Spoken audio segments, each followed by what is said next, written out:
Friday. Welcome back to another Microsoft Flight Sim 2024 live stream. When I last left you, I can't talk. When I last left you, we were having, a good time. When was that stream? Monday or is it Tuesday? I don't know. Sometime, or is it Sunday? I don't remember. Whenever the last stream was, everything was just fine. I think it was Tuesday, actually, now that I think about it. And, things were working, things were great, things were fine. Then I talked about how I was going to open up the Bravo. Well, I opened up the Bravo, and it all fell apart. Unfortunately, I did more damage than repair with the Bravo.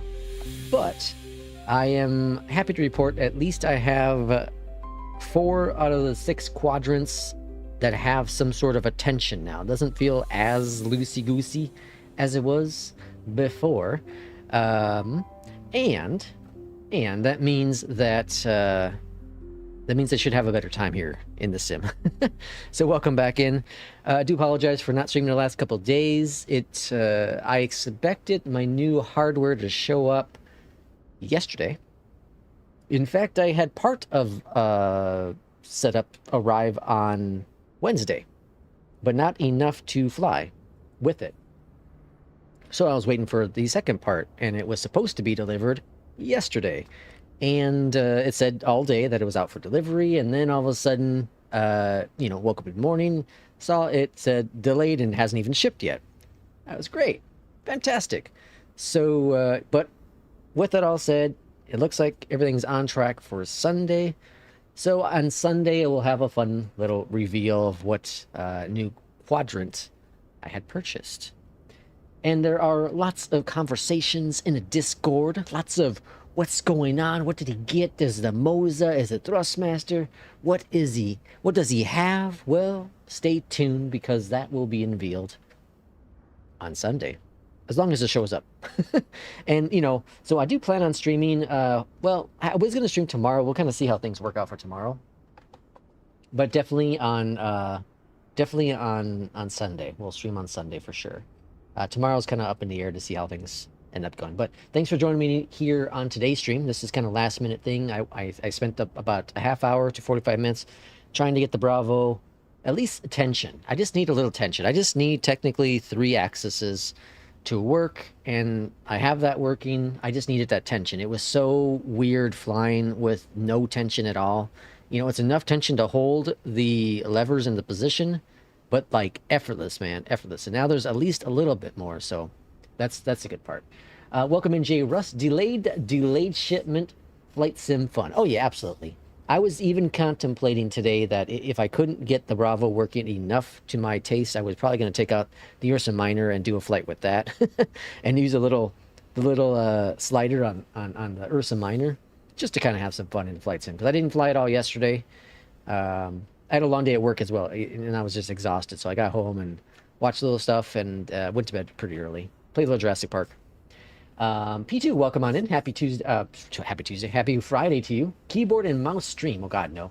How to effectively fly the FENIX with only a spacebar and 4 and 4 keys? Yeah.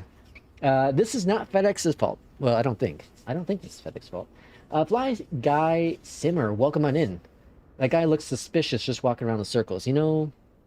He's waiting for his flight. There's plenty of flights that have been canceled, unfortunately, here in the United States. I live in the Chicagoland area, and Chicago has been affected as well.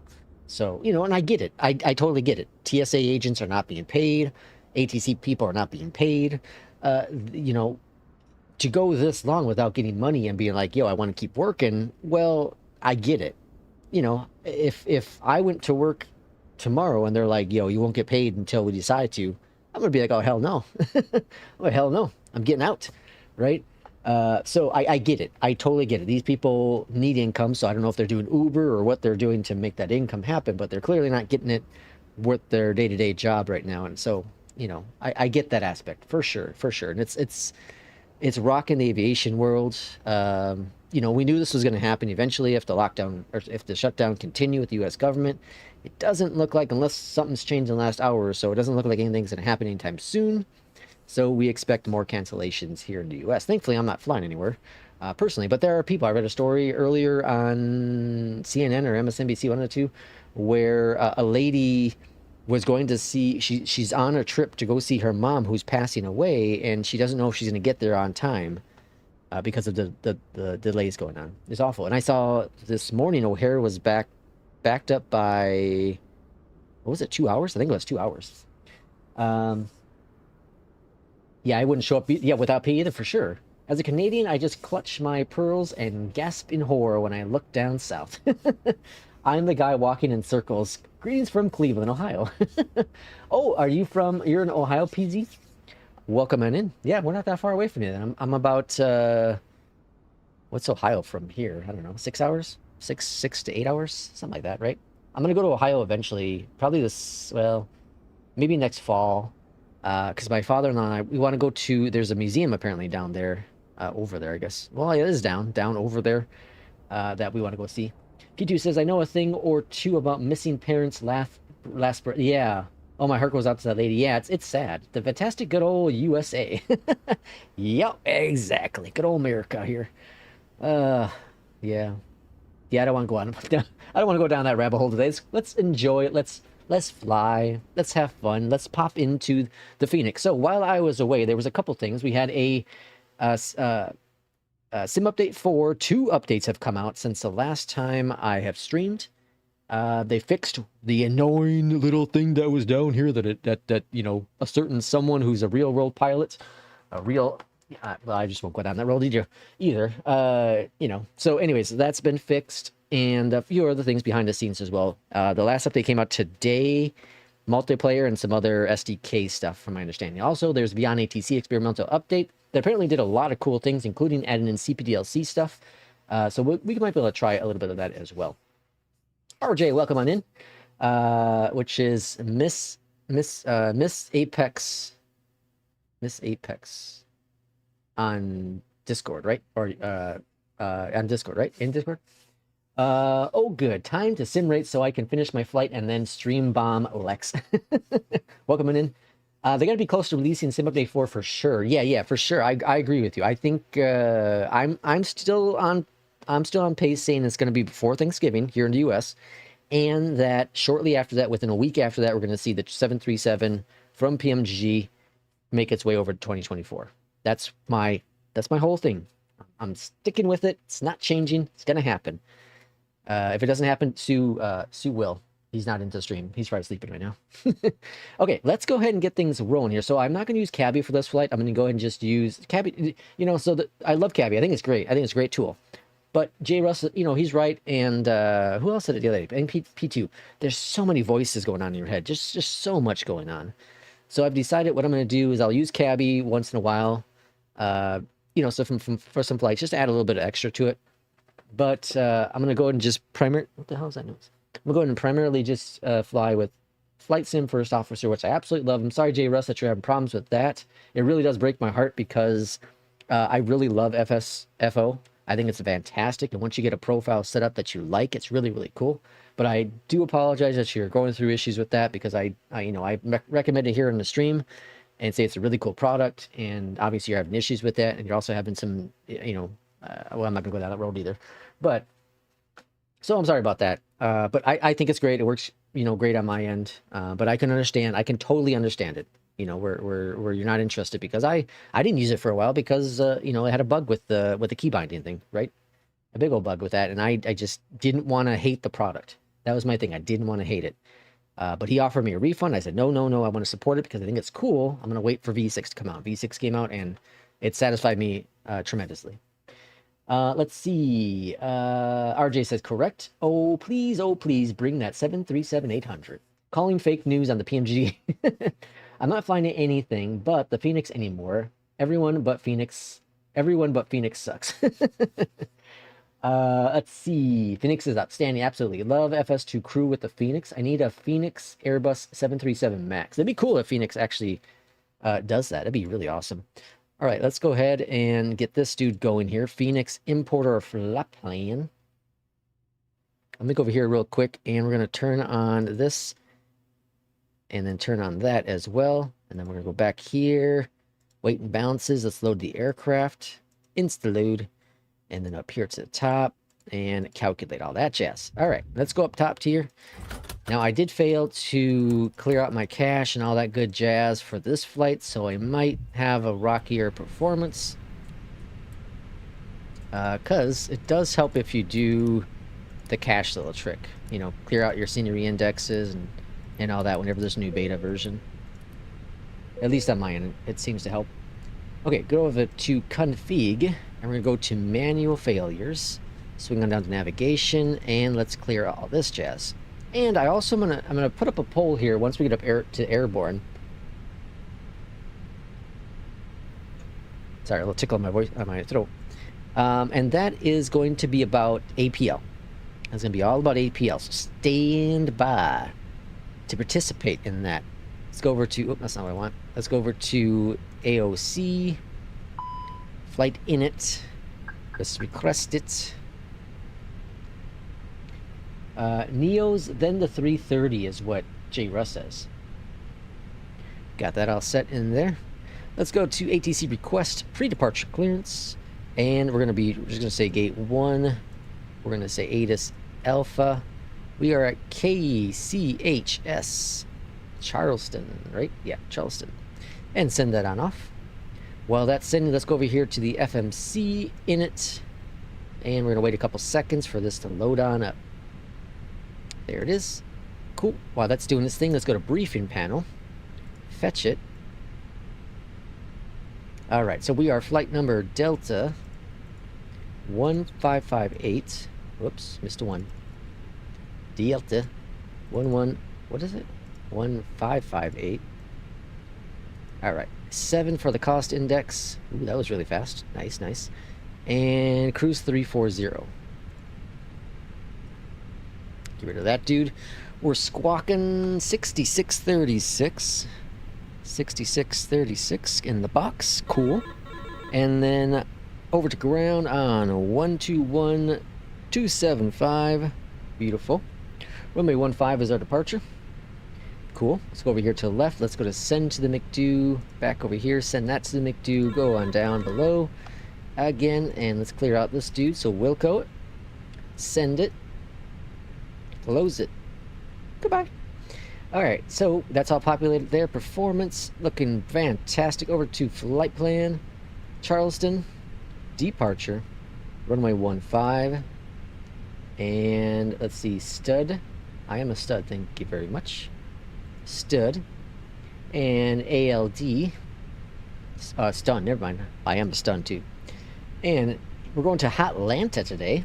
Atlanta's 27 left is what we're currently expecting, but I do, you know, Atlanta's one of those question ones when it comes into Beyond ATC. Going to Ewok.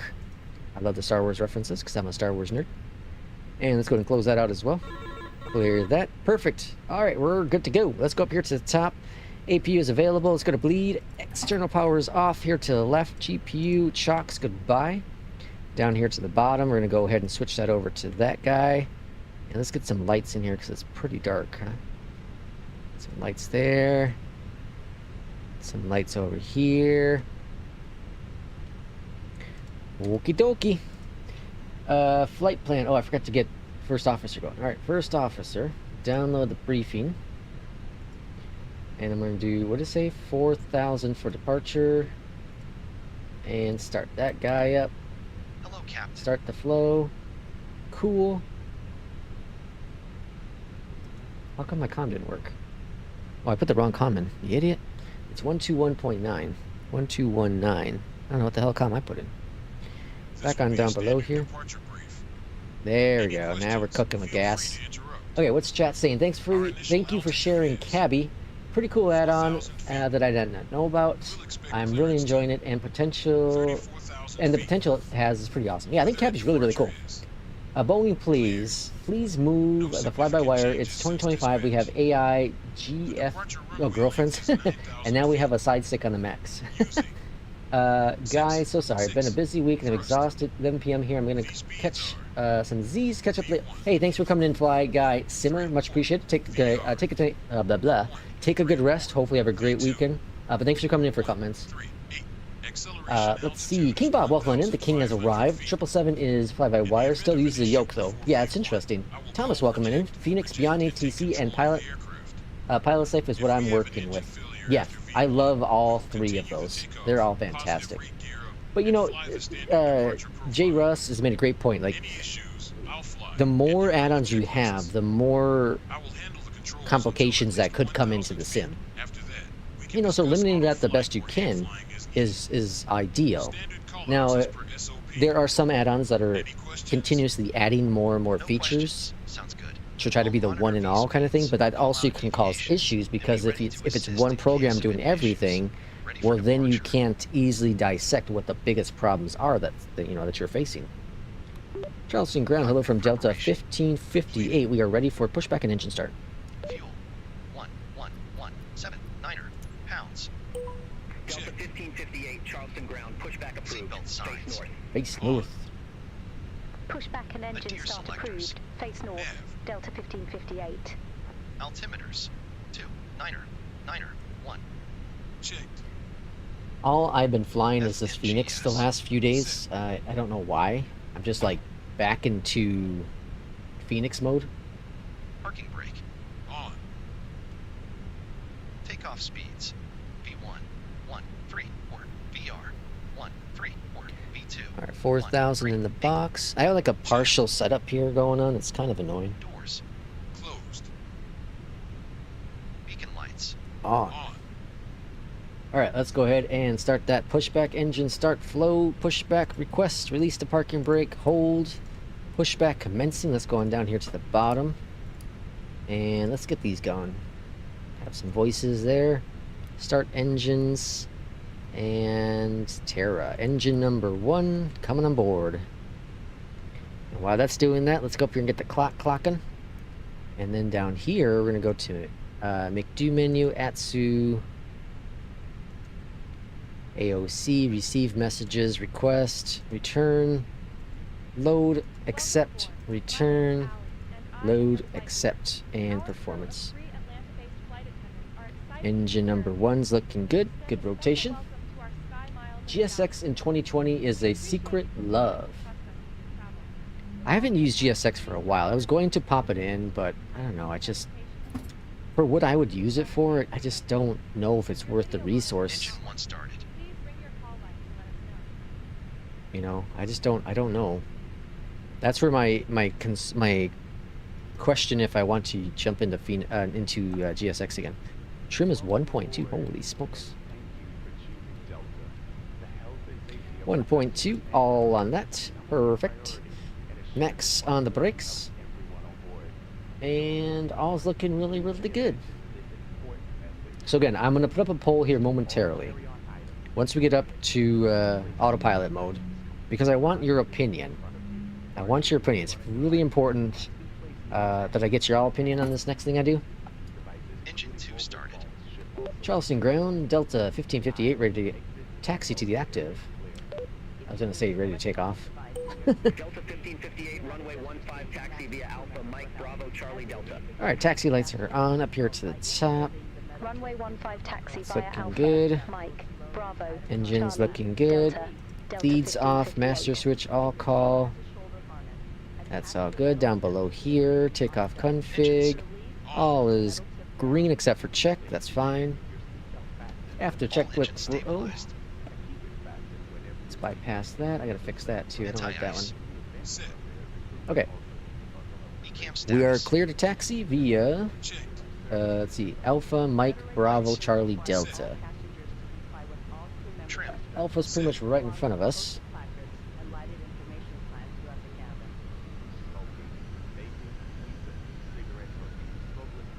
Flight control test. Full left. Full right. Full forward. Full back. You know, here's another thing that's interesting. So I was considering on my way, or after work, crashing Leo, welcome in. After work yesterday, I had like I said, I had a long shift yesterday, but I was considering that was the day I was going to potentially bring in PWS. my Thrustmaster TCA Yoke. APU. But I really like it. Off. I really like it. I think I can justify the cost of it because I absolutely love it. I think it's really, really cool.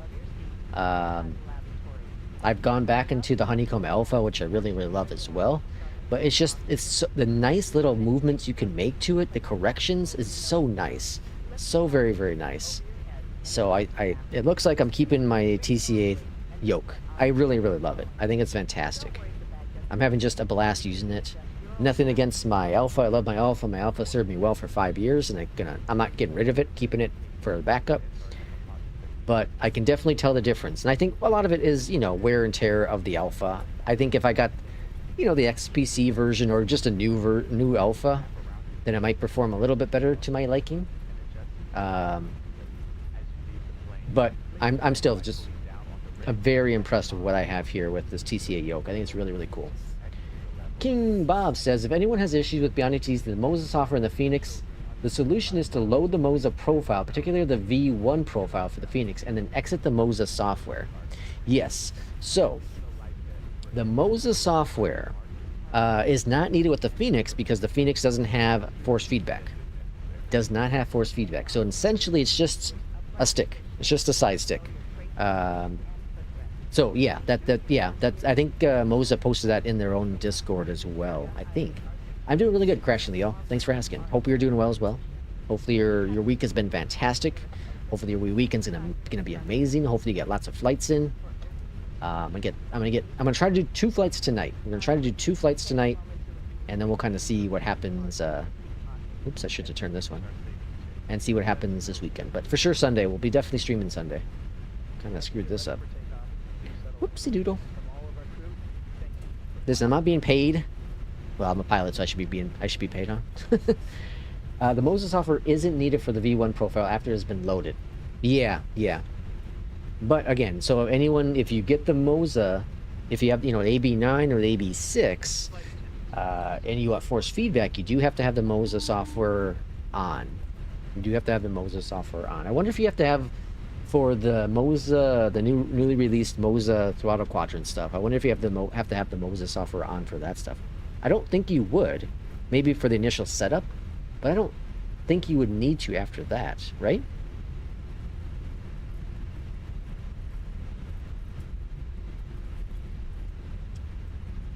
Fresh Leo says, P2, the problem with my flight sim was a community filter. I don't know, I just put in the essentials. Oh, yeah, Crash and Leo, you were reporting issues with loading the sim, right? I kind of caught part of it when I was at work today. Oh, I think I took the whole wrong way here. I sure did. I should be on the other side of the runway. Whoops. Just kind of screwing everything up here. Yes, Clover. This is technically a FedEx flight. I'm going to break the rules again here and cross on over here. Yeah, this is technically a FedEx flight. But I'm flying the FENIX as Delta. So, you know, in SimBrief I have it set up as Delta. And of course, you know, the FENIX is the Delta livery. And then Beyondatc, sometimes I'll forget to change the call sign. And it will, you know, say FedEx, and I'm flying like a, you know, 737 MAX or something. Kind of weird, but... Alright, now we're on course. We're doing right. I completely went the wrong way. Completely went the wrong way. Yeah, that could be a problem too. Yeah, so if you do have problems loading your sim, that I would say that should be your first thing to look at. Is to move the... You don't even have to move the community folder. Rename it. You know, if you just put a 2, because I've done that before. Community folder 2. If you just do that, load the sim, see what happens. The next thing, I know P2 posted this in the Discord as well, but if you have problems still, you can go into your XML file, or you can just delete the XML file as well, and let that rebuild and see if there's anything loading in the background that's conflicting with it. So P2 did really good at great advice there. Charleston Tower, Delta 1558, ready to go runway 15. Runway checked. Delta 1558. We're gonna hold short. Pax. Affirmative, hold short Is that at 15 plane on the rival? 1558. Cabin crew. Kind of far out there. I think we would have made it. Landing lights. Landing lights on. Jesus, Spring. On.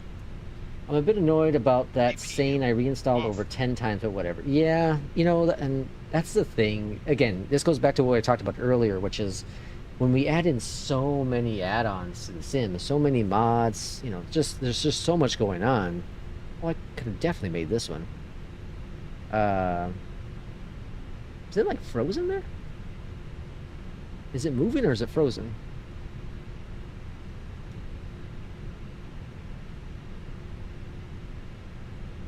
That's moving. It's so difficult sometimes to figure out like what's not working properly. Can't wait for the updated videos from the certain airliner pilots streaming about the latest sim update, beta fixes, the one issue that was raising their blood pressures. I know, it's insane. It's just, it boggles my mind. It boggles my mind. And I tell you what, the video had absolutely zero to do with Asobo fixing it. The forum is what fixed it. And people in the forum just need to chillax, man. Submit the bug. Do your job. You are beta testing for a reason, right? You selected this version to, you know, test it out, have the latest and greatest stuff. Part of having the latest and greatest is going to be bugs. Well, that's cool. It's like a, what is it? Is it a PC? A PC 12? That looks like it, right? That's cool. I don't think I've ever seen a PC 12 come in for landing in beyond ATC. Delta 1558, Whoa. Charleston Tower, wind 200 at 6, fly heading 260, runway 15, cleared for takeoff. It's the plane's still on the runway. 260, runway 15. Or cleared not. for takeoff. Delta 1558. All right, clear for takeoff. Flying, heading 260. 260. Stabilized. That plane exit really fast or disappeared. I've had both happen. All right, and we're going to Manflex. Manflex. SRS. Throttle's set. coming up and stabilize. Let's go flying. What's it been? What's it been already? Been a half hour? What the hell? I think I'm taking longer and longer on the ground than I ever used to. Okay, let's do this. 260. So we're turning to the right on departure. Winds are slightly to the right. Let's check.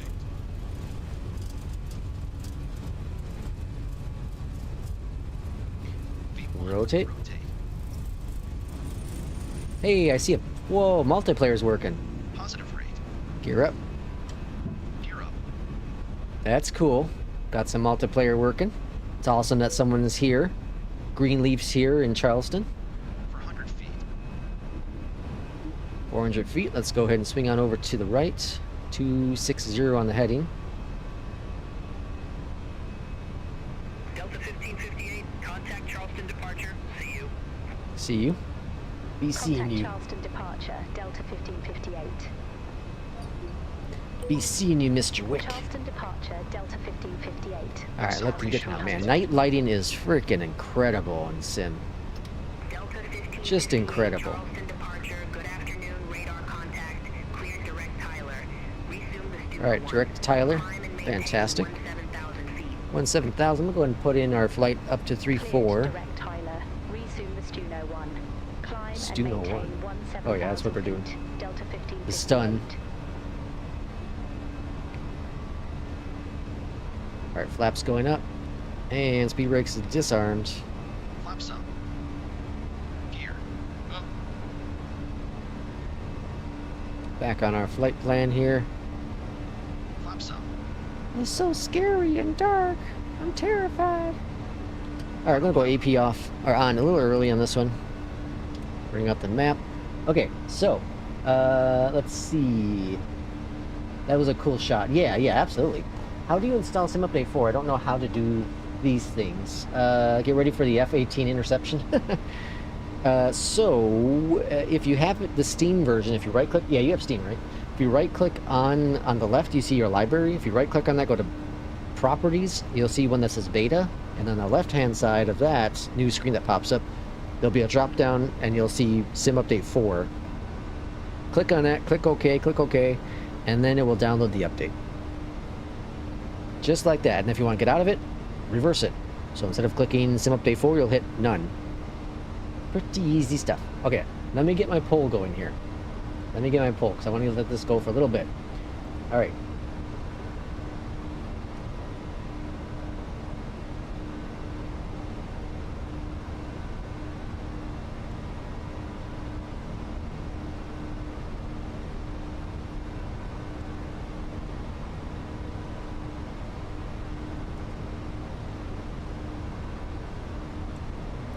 All right, the poll is live. So I'd love to have your feedback on that. So I did apply for UPS, and my thought was this. You know, first off, let's take a moment. The last flight we had here on stream was the day of the accident, the tragedy of the UPS MD-11. So let's take a moment of silence to honor all those who lost their lives. 10,000 feet.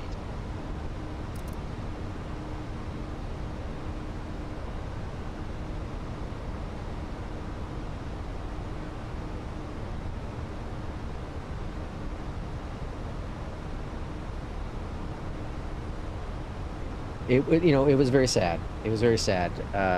You know, we don't know enough details yet of what happened. Obviously, we can all make our own decision, our own thought process of you know, what might have happened. In the media is... Here's the thing. This is what I really hate about the U.S. media, is that it's always about whatever's hot. And apparently a plane falling out of the sky isn't hot enough for them because it's the government shutdown. That's more hotter, apparently, which is crazy. It's just awful. This definitely needs to have more, you know, more information about what's going on with it. And apparently there was the captain of it. I think it was a captain. He was with the airline he was with UPS before they were UPS, like flying cargo. Apparently, that's what I was reading. I don't know how much truth there is to that. But apparently, all three of them are really stellar people. Obviously, they had their own families and that. And then you get the people who died because of the crash itself on the ground, which is equally just as terrible. You know, obviously the pilots did the best they could. They were trained professionals, and something that fast, you know, there likely was no saving it. There was no saving it, and it's very sad. You know, and before people jump the gun and be like blaming the MD-11, it's an old plane, but we don't see MD-11s crash all the time. I'm just surprised that anyone, you know, especially UPS or FedEx, even fly the MD-11 just how old it is. Like, I know there were talks about them getting the 777s and upgrading their fleets and all that jazz, but obviously that costs a lot of money. But the MD-11 is it's a safe plane, clearly. But something went wrong somewhere in the process, and, you know, it is what it is, and you know, as time goes on, it will be uncovered. You know, people jumped the gun about the CRJ accident with the Black Hawk. When was that? That was earlier this year, right? Was that in January? I think it was January when that was. You know, but people jumped the gun on that one, and we're blaming, you know, all kinds of different people. And, you know, over time we got more details. I mean, I don't even think we got the full NTSB report yet on that one. And so you can see, obviously, it's going to take some time for this one to be, you know, researched and talk to people and figure it all out. All the investigation's going to take a while. So we got to be patient and respect the privacy and respect the process, right? I hate how people like Aaron release videos not 30 minutes into the crash, then there's the Captain Steve releasing 3 videos or something on it. It's a cash grab. We recently saw, I don't want to compare it to Flight Sim, but we recently saw something similar with a certain real-world pilot. You know, it's all a cash grab. And, you know, you can call mine as a cash grab as well. You certainly could. Clickbait. You could certainly call it that. I don't know. I don't want to defend myself, but my video was anti-raging. My video was raging against the people who are raging. And I thought it was important to speak my mind on that. I have a small platform, and I feel like I can speak my mind when I think things are right or wrong. In this case, I felt there are so many people wrong and too aggressive, too angry at Asobo and Microsoft and taking sides when they shouldn't be taking sides, because I'm gonna still say it, it's a beta, right? And just like I said, just like I was expecting, I thought it was a bug. And guess what? It became a bug. So, you know, but that's what social media is nowadays. You know, YouTube is social media. It is people who should and shouldn't have voices expressing their opinion. And that is what the internet is, for the better and worse. There are all kinds of mentor. Pilot is, you know, a very good person who has incredible content, who, you know, used to fly real world, and now he's doing the videos full time, very educational, lots of good stuff, and he's very, you know, unbiased, very honest, very down to earth and respectful and all that jazz. So I like his stuff. I don't know if he's done anything about the crash yet. I would doubt it. At least anything in detail is probably going to be more just about, you know, procedure stuff. He's very good about not blaming things until we have a full report, you know, or enough points in that direction, right? In P2, yeah, I like mentor. Yeah. Still, some still shots of the plane rotating with the left engine not attached anymore. Crazy and unrecoverable. Yeah, exactly, King Bob. Yeah, that's the thing. You know, we don't know. We don't know, and you know, it looks like the engine plopped off during flight, and we don't know. We don't know what happened. Was there fatigue and it cracked? Were there missing bolts? You know, what happened? Clearly, there was an issue with it. Could have been mechanics. You know, did something. It could have been over time, wear and tear. Right? We don't know. And that's a bad time for an engine to come off, clearly, you know. So yeah, it's very sad. It is very sad. And you know, I work for FedEx. For those who don't know, I do work for FedEx. And you know, our CEO of the company put out a statement, you know, and the tragedy of the UPS, and he, you know, put his hearts and prayers and thoughts out to the family and to UPS as a whole. You know, they would have done the same thing to FedEx, right? You know, it might be competition between the two companies, stealing each other's customers and all that jazz. But at the end of the day, you know, we're all human. We're all here. We're all trying to serve the customers the best we can. And safety above all is what matters. And, you know, that's one of FedEx's big things is safety above all. That's one of our biggest things we say at the company.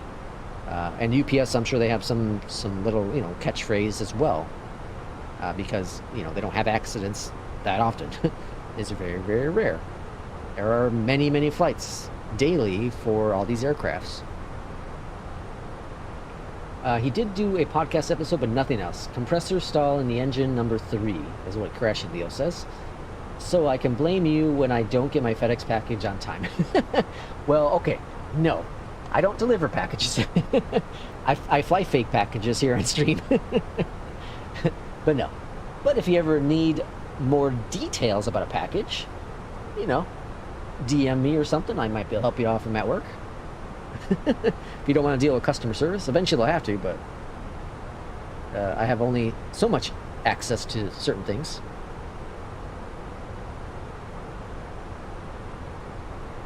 There was one today. It was rather interesting.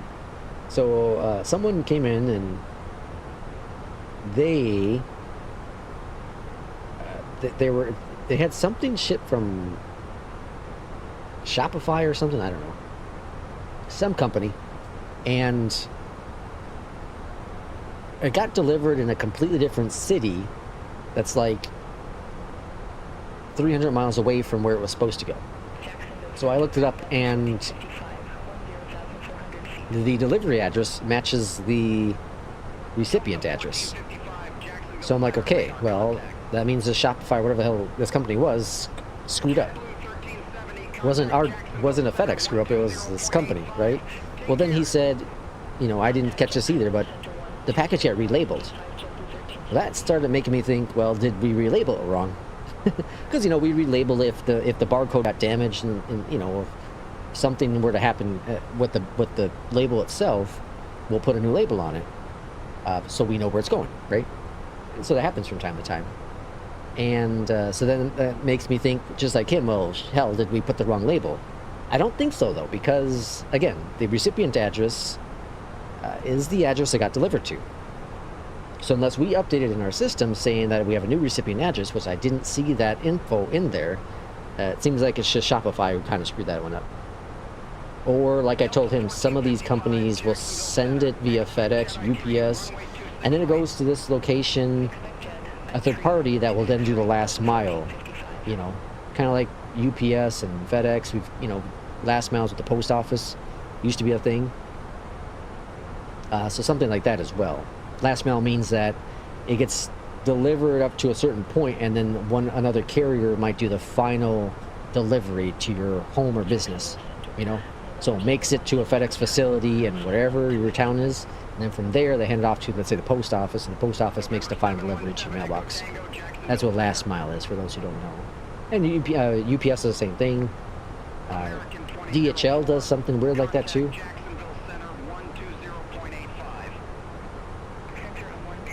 Don't have UPS, or don't have FedEx here. We just have Bucks. Oh boy, so sorry for you. No. My father-in-law worked at UPS for many years. Hated it with a passion. He was a driver. Hated it so much. He used to work for FedEx. He used to work for Northwest Airlines as well back in the day. But he hated UPS because the union system protected him, but also killed his body. They took full advantage of his body. And so now he's 69 or something like that years old, and he should have had knee surgery and he didn't, and he's banged up pretty bad. And it's one of the things, like, you're that old now and you work so hard and you have money, but you don't have the body to go do things with that money. That's something that I learned younger in my life. I hurt my back when I was in my early 20s, where I was working at the time, and I hurt my back, and at that point it dawned on me, like, don't kill your body. Don't kill your body for the company, because you're going to be around maybe longer than that company will be, and they're not going to protect you when your back goes bad. Or they're not going to protect you in 40 years when you're retired or you find a new job or whatever it be. They don't give a damn about you. They just care about what you're doing right now, and they're going to give you a few bucks to get you through that. Jedi 3, runway 27 left. We'll expect Jedi 3, runway 27 left, Delta 1558. Okay, cool. So that we got perfect.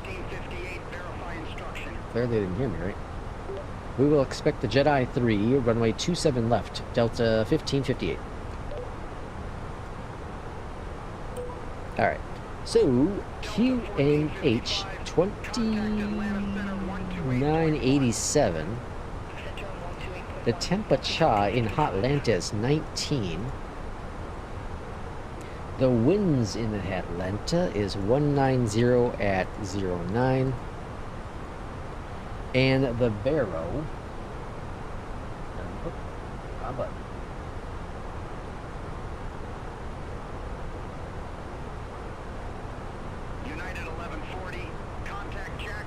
is 1199.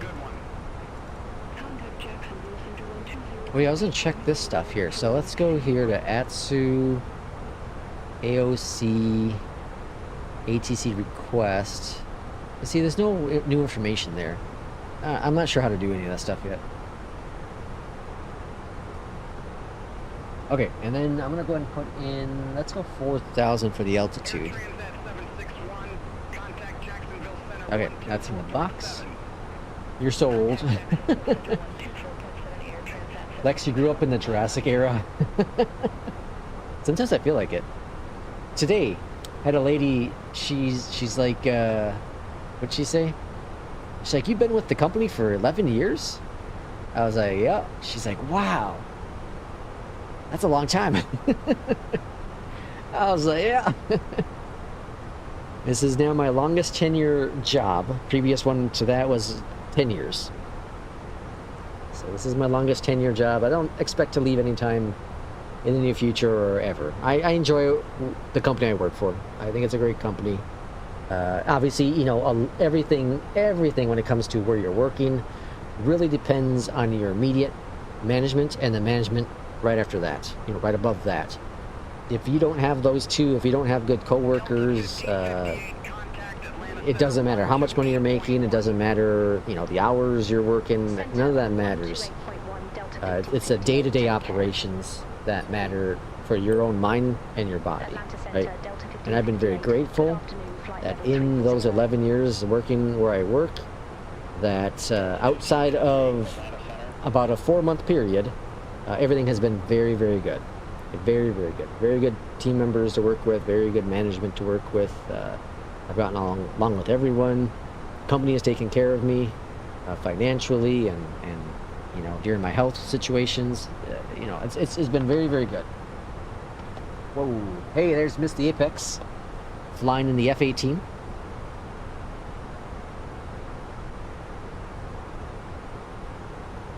That's cool that multiplayer's working again. That was a bug apparently where it wouldn't show traffic that's 5 nautical miles out from you, I think it was. I think that's what the bug was.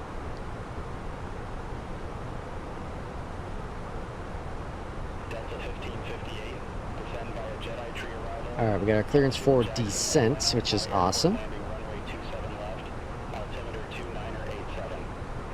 Alright, let me check the status on this here product I ordered. Still shows arriving. Shows it's left the facility. Okay. Be cool if it delivers a day early because they're screw up. I love it for tomorrow.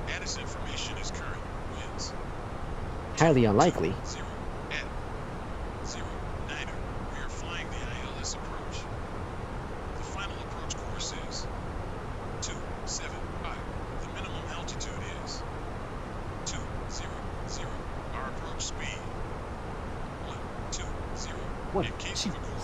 How's the poll looking? We got 7 votes in. 71% says stay with FedEx. 29% says go to UPS. Really? Wow. That's a shocker. I thought it would be a lot closer to going to UPS. I'm blown away. Y'all just voting because y'all just voting FedEx because that's where I work. I should be getting money for this. Free advertisement. That's crap. I've been with the same employer for 27 years. Something tells me that doesn't happen much anymore. It doesn't, King Bob. Whoa, there goes Apex. It really doesn't anymore. And that's sad. But it's a twofold thing, right? So I think one of the reasons why people stayed with the company, you know, I'm talking about the early 2000s, is kind of when this all changed. But, you know, there were pensions, right? There were pensions. The job market was a lot different than it is today, where I feel that today companies don't care about you as a person as much as they used to. Now they feel like they can just replace you with someone else. Now there are companies that aren't like that, or within the company there are different operations that are not like that, right? That they actually do care about you. Like, I feel like where I work, you know, in the division I am, in the part of the company I work for, I do feel they care about my skill set.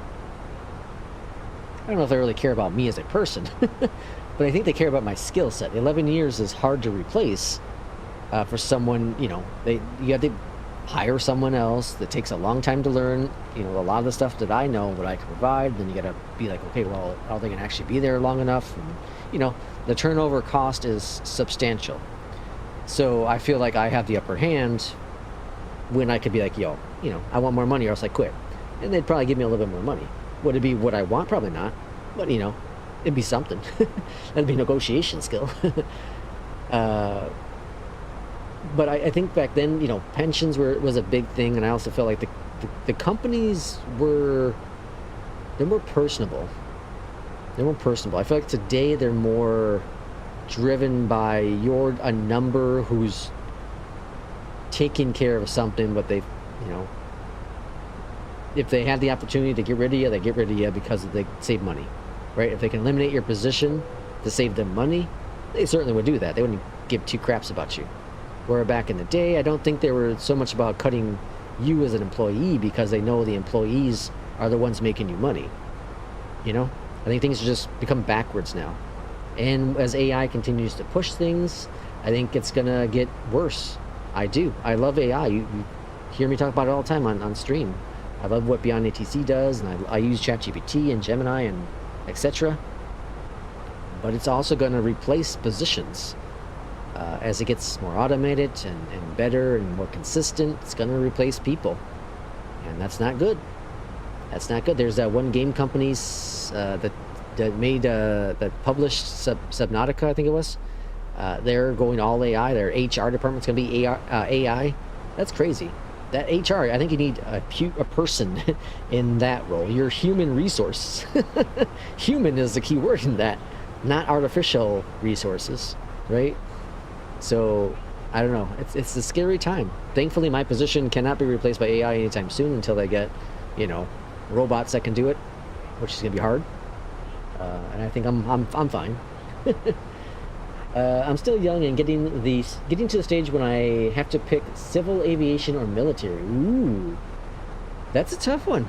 Kind of just depends on your interest. I almost went down the military path. I almost did. RJ says I'm on a 340 no F nothing. Oh, you're in the 340? What? You like flew by. You're from the F-18. Jeff says I've been I work for the same hold on. I've been working on the same POS system for the last 30 years, but under 6 different companies. Go figure. Yep. Point of sale systems for sure are ancient. Ancient. It's crazy. I talked to NCR Tech. NCR, they do like ATMs and a bunch of crap, receipt machines and whatever, but NCR is huge. The guy's worked for the company for a long time as well, and he's seen so many different things change, with the exception of software. The software side of thing has not changed. It's wild. It's really interesting talking to people who've been in the same business for so long, and there's been a lot of things change, but one of the things that don't change is like this. Wasn't it Southwest Airlines when there was that big old, what was it, oh shoot, was it last summer, right? The strike, what was it, strike force or whatever the hell it was called, when that thing happened. Southwest like runs on super old PCs that didn't have it and they were still flying. That's crazy.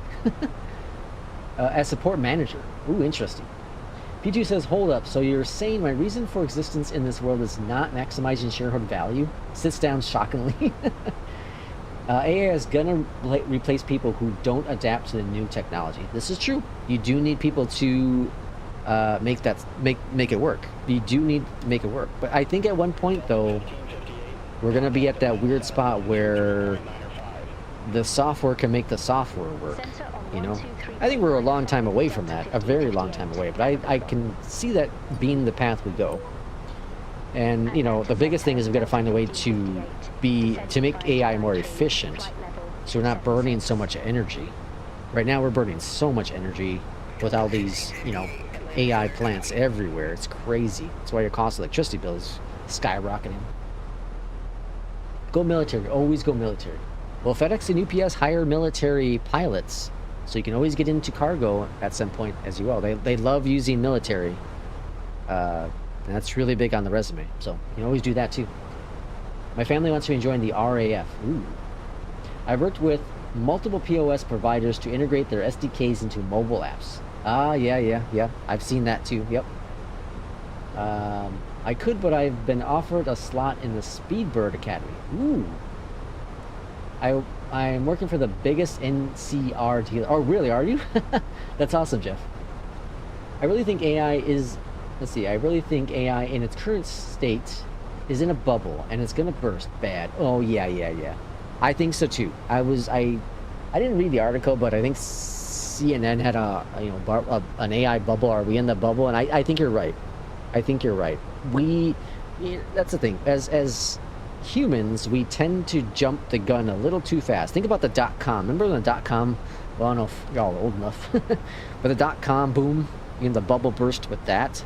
Everyone like made a website, bobsbuilder.com and John's Hair and SeymourButts.com. Everyone started making all these different websites and trying to make money off the internet. And well, there's only so much money, and there's only so many products that, at least especially at the time, that you could really sell. And eventually it burst, right? Stocks crashed and money went bye-bye, and AI is gonna, I think, be something similar where people are putting all their chickens in, or was it all your eggs in a basket, and well, it's not gonna be good. It's not gonna be good. That's why SI raised prices. AI energy uses, the usage is insane, and I'm not using SI, but I'm paying for it. You know what I mean? I'm paying for it through my electricity bill. I don't pay for the subscription to ChatGPT or Gemini or any other ones, but yeah, I'm paying for it, right? My job uses AI for the first level of tech support, and I'm paying for that too. Right? 5 to 8 more years for me, then I'm retiring. Been working since I was 17. 40 years I've had enough. 40 years is a long freaking time to work. I've worked for just over half that now. I started working later in my life. Well, a year later, I guess, than you. My first job when I was 18. I tried to get a job when I was 16, but they didn't hire me. But yeah, I'm working 22 years. Yeah, so just over half years. And primarily with 2 companies. It's crazy. And I would have probably stayed with the other company if they didn't change so much. I do adapt to change easily, but I don't adapt to effing over your team members, your employees. That I don't adapt to. I will not, could not, and won't. So if that ever happened with FedEx, well, UPS looks pretty good. I would never work for UPS. I'm not anti-union, not pro-union. I have no really thought on union itself. Union can be good, it can be bad, right? There's always pros and cons to everything. But UPS, you have to start from the bottom and kind of make your way up. And yeah, I don't want to do that. Not interested. AI bubble will be worse than the .com. I think you're right, P2. We already seen a 90% failure rate in AI startups. 90% failure rate? Holy crap. First job, go to McDonald's, flipping burgers. Yeah, I never worked fast food. I can't.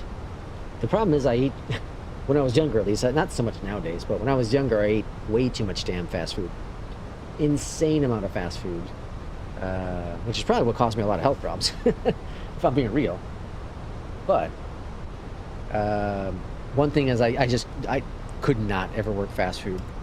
Can't do it. The people, the environment, the pace, not interested. Not interested at all. But I think fast food is a great way to get started. I think it teaches you an awful lot of good things, right? One of my old managers, he worked at McDonald's for, what was it, 25 years or something like that? Made his way up through the ranks and ended up becoming a district manager and loved it. So eventually the franchise owner ended up selling it, and then the person that took over got rid of him. But he said he loved it. He loved it. He told me some crazy stories. There's a reason why he had the franchise owner sold it. Because there was no money. He was spending it on himself. It was crazy. They go on like private jet rides to LA, spend thousands and thousands of dollars on booze and entertainment. We'll leave it at that. On the company. All this is on company. It was wild. Wild stuff. My girlfriend works for VCs who invest in AI startups. It's bad. Ooh. Well, is one of those startups or one of those AI companies going to be paying attentions? I hope not. I hope not. I wish them success, right? I don't like them as a company. I don't like what they've done, but you know, they're competition to Beyondatc, FSHUD, and we do need competition. I would personally love to see another one come in and kind of merge both Beyondatc, SI, and FSHUD. I love my Beyondatc, and it'd be tough to pull me from it. But if there's someone that can do it even better and, you know, keep the price consistent and good and all that jazz. But the pricing for Beyondatc, the passion of Beyondatc, all that jazz I don't know if you can top it. You can have a more superior product, but can you top the consistency of Beyondatc, and then can you top who develops it, right? That's what I think is the biggest thing. And the passion you have with Beyondatc developers is top notch. Even the mods, just a lot of passion in what they do there. It's great. Entertainment. Does it involve dollar bills? Well, you know, some of them. Some of them sure did. And some of them were a lot of dollar bills. Some of them was a little extra. It's crazy. I think the stories he told me. Booting the sim and cracking open a cold one. That's the way to pilot and do it here in sim. Did y'all see the article? I didn't read enough about it. But apparently Boeing's going to be using Flight Sim 2020 as a training tool. And apparently it's just mostly going to be like procedures, like start up the aircraft, all that kind of crap. So he's not in the sim flying around, but it's going to be on iPads or something. So I'm not sure how that all works, but that's kind of cool. That just shows you we're getting that much closer to 2020, or at least Flight Sim, Sobo's Flight Sim, to being that close to realistic. All right, X-Plane's been taking the cake for all that stuff apparently, right? P3D, but we're getting closer. Maybe with 2024, that could be the product that replaces some of the aging, you know, simulator visuals. After Alexa's land, I'm going to go to sleep, Crashing Leo says. Well, we should be on the ground here in about 21 minutes, so hopefully you can stay awake for that. And like I said, we'll do one more flight after this. Just, you know, it's been a little bit since I've flown, so... Or at least... Well, yeah, since I've flown and done a stream, so... When was that? Was that Tuesday? Pretty sure it was Tuesday.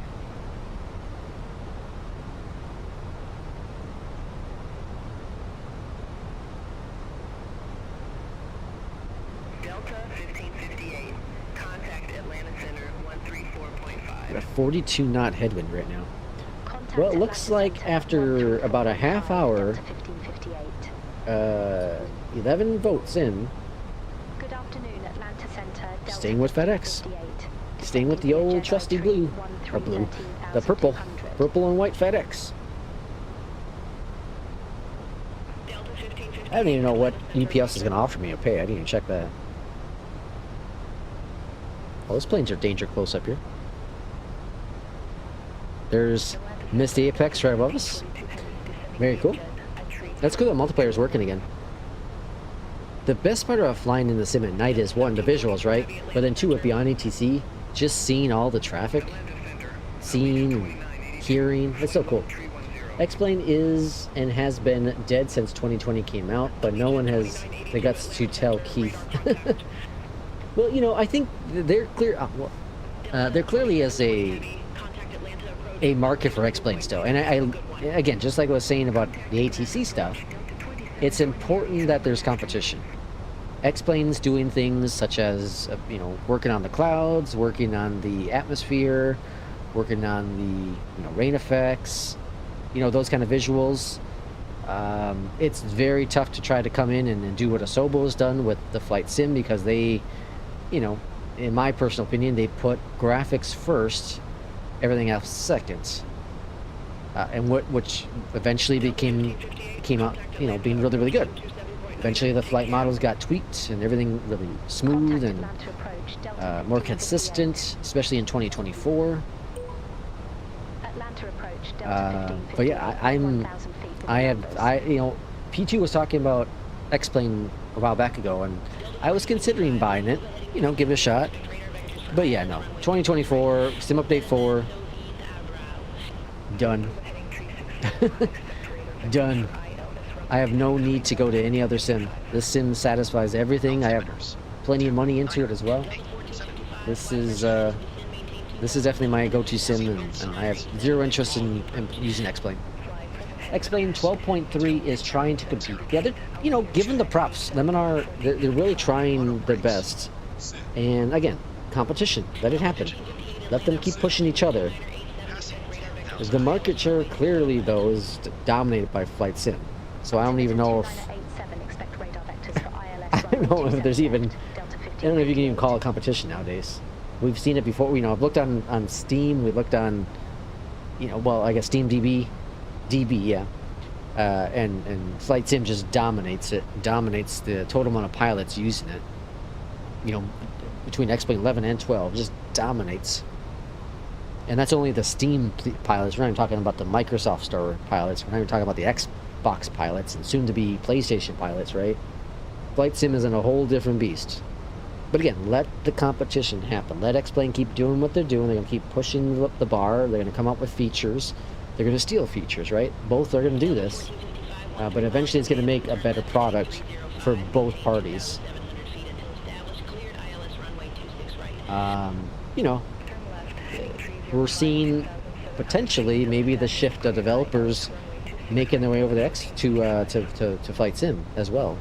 Tolus is one of them, partnered up with Aerosoft and coming out with their plane. You know, so there's that too. There's some really good developers over on X-Plane, and it'd be cool to have them kind of cross over to Flight Sim. I don't want them abandoning X-Plane by any means. There's a really good EJET apparently in X-Plane, a free one and a paid-wear one. That I love to fly because I love my EJET, but you know, I'm gonna patiently wait for the FSS one, which is getting closer, and apparently they're looking at December for the early access experimental build to come out. So if all goes well with their next round of testers, which I think they said they're opening doors to another 100, so you know, I'm here. I love to come test for you. Give me a copy. I'll fly the hell out of that plane. Can't fly it on stream because it'll be a NDA, but I would love to fly it. Let them know in Discord. Tell them that Lex wants a plane.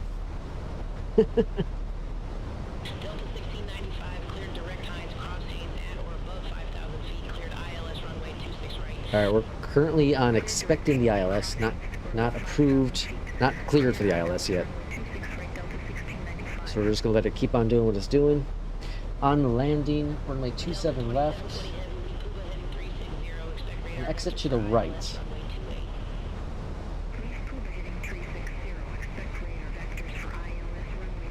Boomba. 6,000 feet, so that's looking good.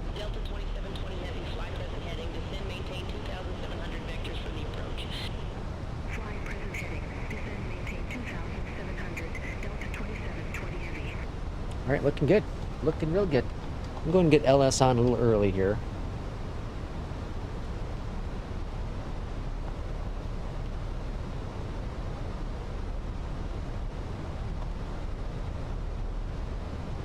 And I don't know what we're going to do about the next flights, because I think I saw the next flights in APL are pretty long with FedEx. 005. Okay, I'm going to go ahead and just pop in 005 now. Heading 005. Expect radar vectors for ILS runway 27 left, okay. Delta 1558. And then I'm going to go ahead and...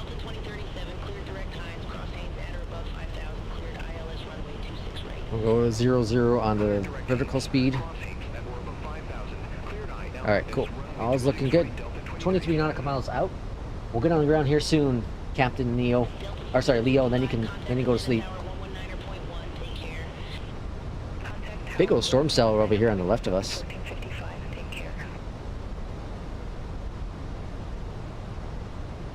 Delta 2720 Heavy, 11 miles from Windsor, turn left, heading 295, maintain 2,700 feet until... So I don't know, have any of you all had issues with Beyondatc with, so, okay, I said the other day, I switched over to basic voices for the tower, or the controller, and local, or no, reverse, hold on, yeah, and then,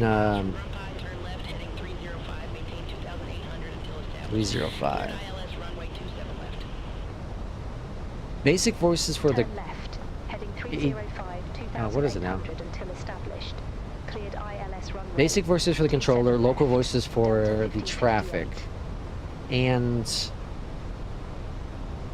I've been having issues where there was this massive delay. You know, so I'd push a button and it would think about doing what it wants to do, like generating the stuff. But once I switched back to premium voices for the controller and local voices for the traffic, that problem went away. So I'm not quite sure. Is anyone else experiencing that issue? I don't know who else is using that kind of setup. Basic and then local voices. Or do you have it all local?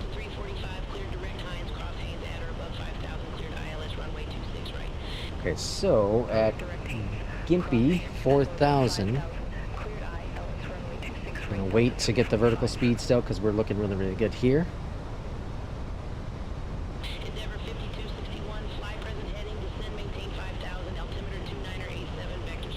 Clouds are kind of breaking up a little bit. Let's go ahead and do flaps 3 for the arrival.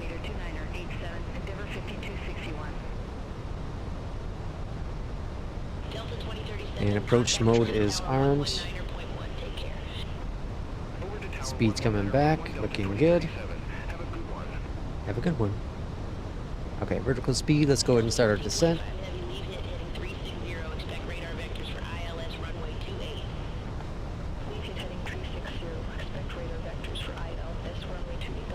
P2's having a beer.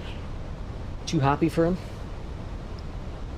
Delta 1425 Heavy, turn left, heading 035, descend, maintain 2,800, altimeter 2987 vectors. We're a little high on the vertical speed. Oh, there we go. 5 zones captured, localizers captured. Looking good.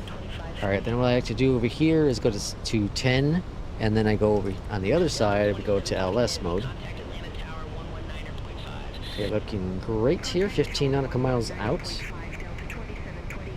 Winds are 7 knots at 200, so they're coming out of our left, so we're gonna have a little slight crosswind. I saw a crazy crosswind video. Where the hell was that? Instagram? I think it was Instagram.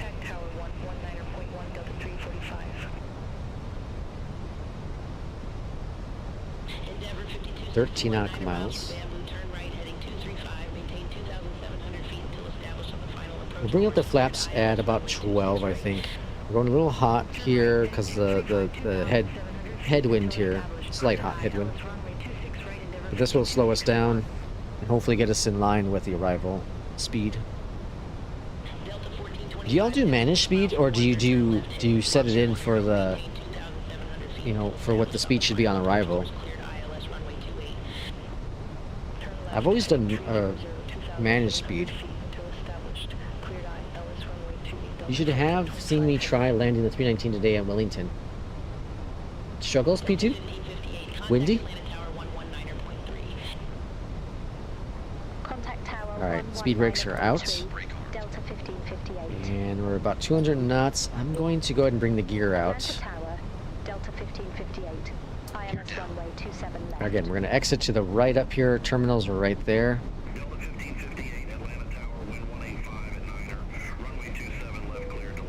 27 left, clear to land. I'm going to end the pull. Runway 27 left, clear to land. And FedEx Delta 1. 1558. Shocker. To me, at least. Hell of a shocker.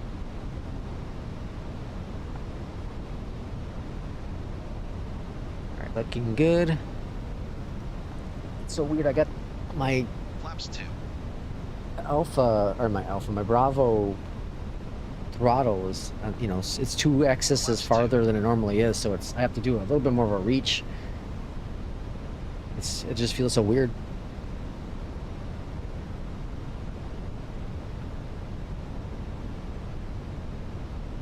Check the flaps.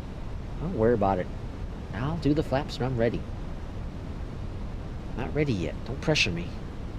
I'm the pilot in charge. I want to try to spend some time tomorrow. Oh, I'm not going to give away my secrets. Never mind. That would give away a secret. We're not doing that. I almost blew the cover. Ain't happening, folks. No secrets. Flaps 3. Okay, here we go. Here we go. All right, AP is... what button is AP now? AP off. There we go. Missed altitude. Sig. All right, Captain's got the plane. Spoilers. Armed. Slight crosswind. Flaps. Sit. Gear. I do manage speed from 10,000 feet at 250 unless there's a star restriction, then reduced to 180, 10 miles out, then 5 miles to go, I go to manage. Oh, interesting.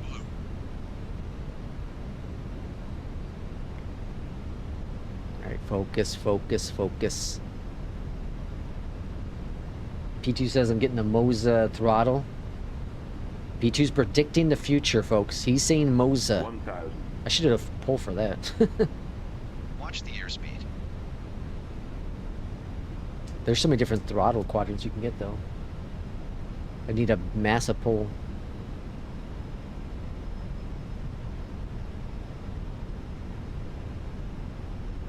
What I do find with the TCA Yoke is I don't have to put as many inputs as I would normally with my Alpha. Cabin crew prepare for landing. I think that's just because of the additional Hall sensors or whatever it is.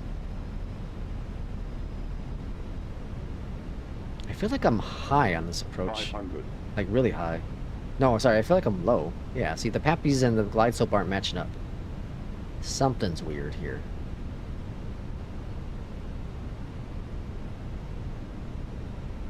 Hopefully the reversers work. 100 above. Should work. Minimums. Landing.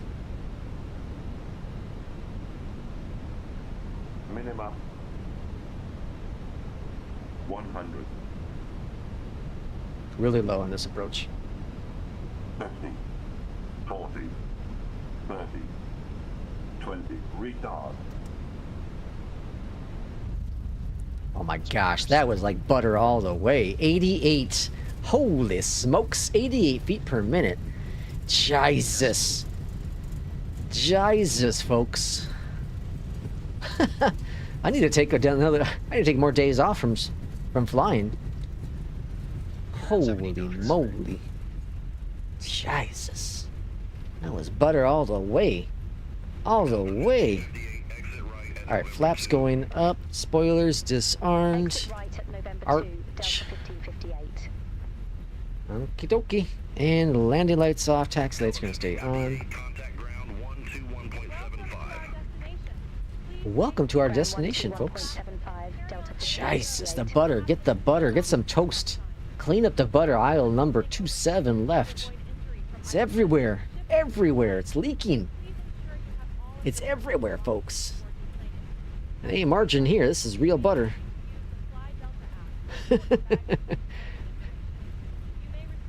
Where's Irishman? Irishman should be seeing these landings. What the hell? Alright, we're just going to go ahead and pick a gate. This American's probably going to kill me. I'm not going to worry about getting ground because we're just going to park at a gate and then decide where our next flight's going to be. American should be going that way. Cool. Dude, I just opened up Cabby and there was someone screaming for like 5 minutes. I got so scared. What a landing. Yeah, that was something, man. That was not happening recently though. I've been having some questionable landings. I'm gonna go with this gate here. Recently. So it's good that I got a nice smooth landing for a change. That's just a sign. It's a sign that I need to keep my TCA yoke.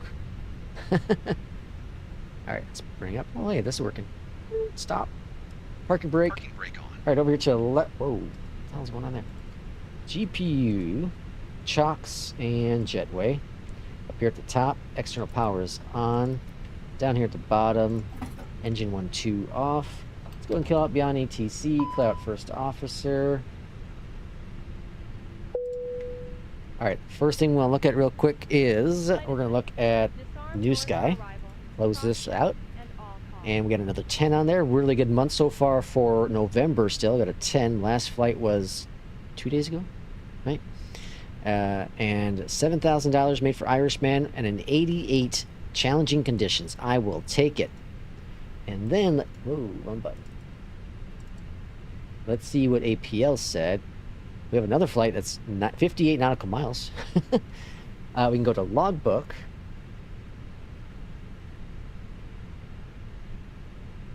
And 100% score on that. And a 254. Jesus. That definitely wasn't not a 254. There's no way that was 254. That was really, really good. Yeah. New Sky. It's so weird how they're both so inconsistent sometimes. I bet you Volanta is going to be very similar to New Sky. Let's check that out real quick. I bet you it's going to be very, very similar. View the flight. Stats. And 259, really? Okay. Well, I lied. That's crazy. That was a butter all the way. That's wild that those are two completely different numbers than what New Sky was saying. All right, so our second flight. Well, since that's a short little flight, 58 nautical miles, why don't we take out the Kodiak? Why don't we take the Kodiak on a flight? What say you? That is why landing rate is not accurate measure of landing. Correct. Yeah. Should we do a GA flight? Should we take out the Kodiak for that short hop? Providence to Bradley? What do you think? I think the Kodiak could be a lot of fun. I'm trying to think, do I have everything set up for a Kodiak? I don't have levers for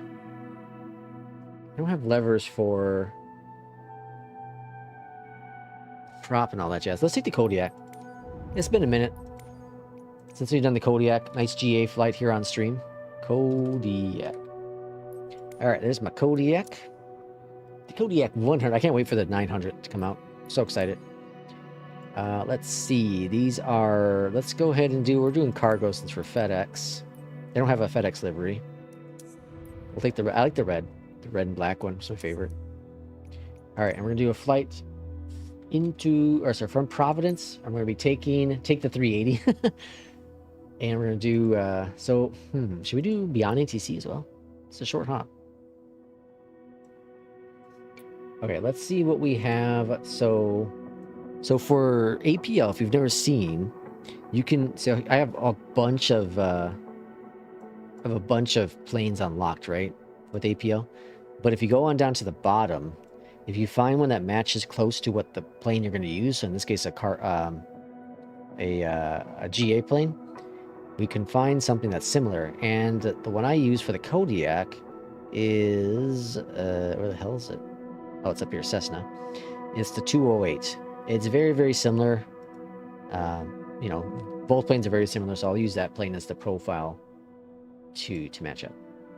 Now, oh shoot. I don't know if I want to do this flight. The weather is crappy there. 20 knot wind on departure, 26 knot on arrival.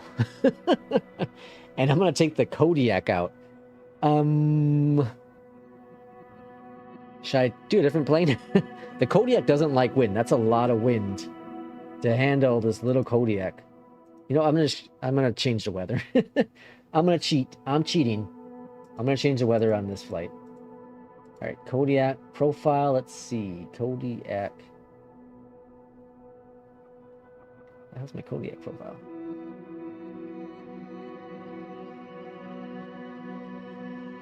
What the hell? There it is. All right. And I'm just going to see what runway we're departing. Runway 23, which is there. So we're going to park over here. All right. Start the flight. 8,000 feet. Don't change the weather. This is going to be a disaster. This damn plane's gonna... It can't handle 20 knot gusting winds. 26 on arrival.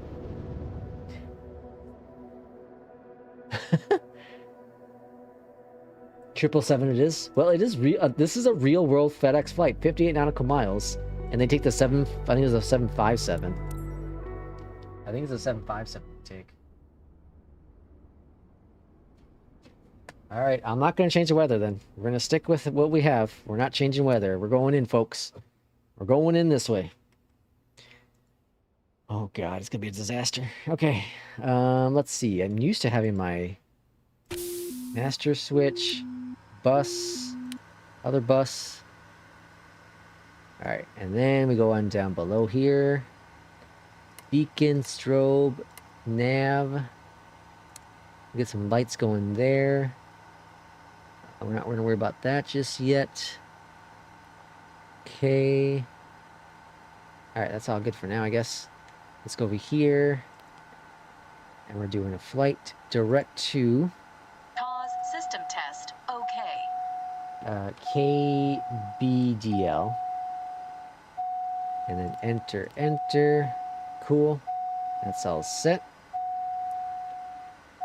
And that's beeping at us for some reason. I'm not quite sure, but Gen's failed, it says. I missed a step here. Ignition, pumps. Gen's on. Alternator on. Okay. And then let's go ahead and start the engine up. So we're going to go to GPS on that bad boy. Go up here to the top. And that's on. That's on. Oh, that's what I was missing. Yeah, that's why. Okay. How do you get the lights? The rest of the lights? La luz. Where is thou?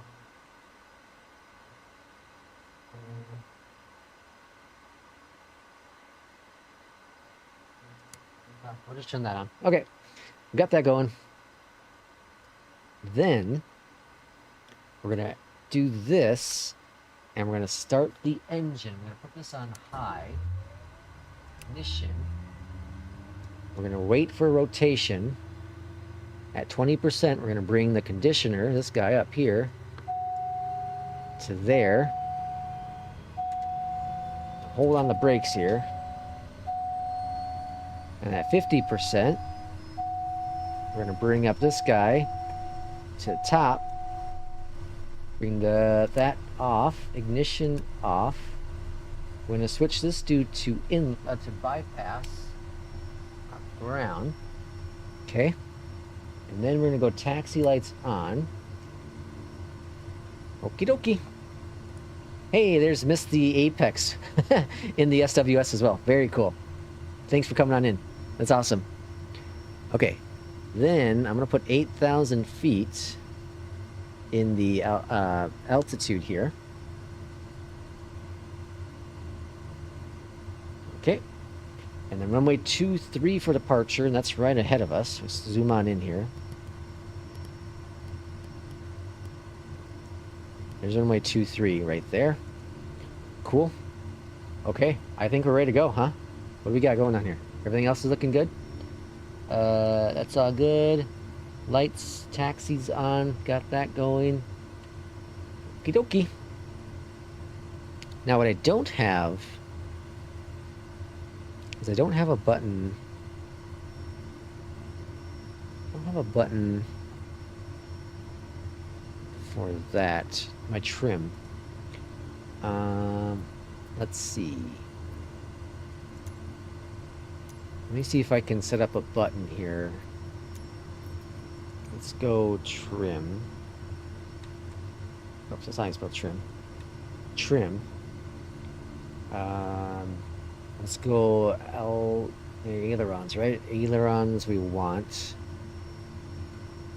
Let's release those real quick, and then we're gonna try going both those buttons. Nope, that didn't work. It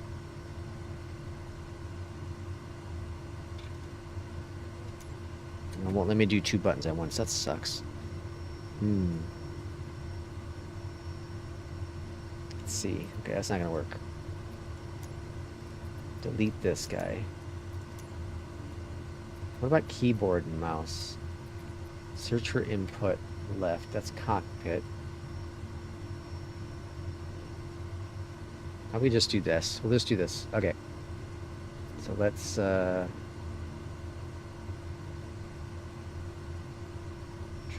translate left view? I don't know what that means. We'll just do it in the plane. Okay. Okay, let's go fly. Flaps. Jesus, this is gonna be a disaster. Alright, you ready? Missed the apex? You ready, RJ? Uh-oh. Oh, hold on. We have an issue. We have a throttle issue. Okay, so let's go over here into controls. I have to change these over. Change these over to... Hold on, wrong button. This guy here. Switch. That should be right. What the hell?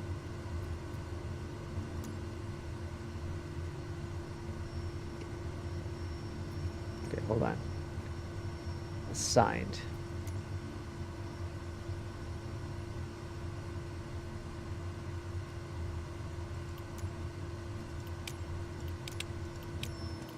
Oh, shit.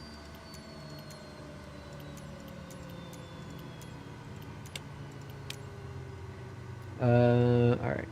Well, the plane's turning off because I flipped profiles for whatever reason. Alright, axis. That's good. Previous dedent.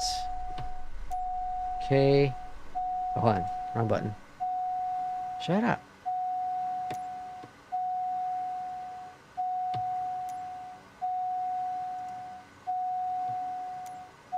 Alright, that should be good enough for this flight.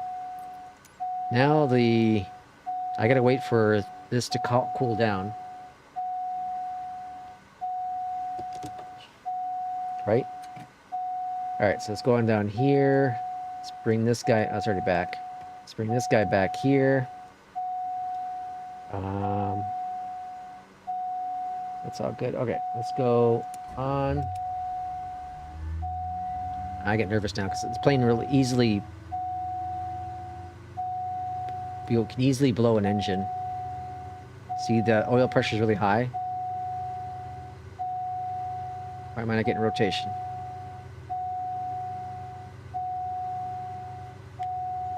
Oh, because these... No, this is on. What's going on? What'd I break? Firewall pull to shut off. Oh, there we go. That didn't sound good. Okay, so calm the RPMs. Let's get them out of the red, or out of the yellow. Okay, cool. All right, that's looking good. All right, we're back in business, folks. RJ says he's ready. Okay, let's try a skin. There we go. We got throttle. Told you to take the 380. All right, this is gonna be an adventure. All right, we're gonna taxi on over here to the left. Let's go, RJ. You better have real weather on as well. I'm just saying. Oh, where are we going? Jesus. This is dangerous. This is dangerous.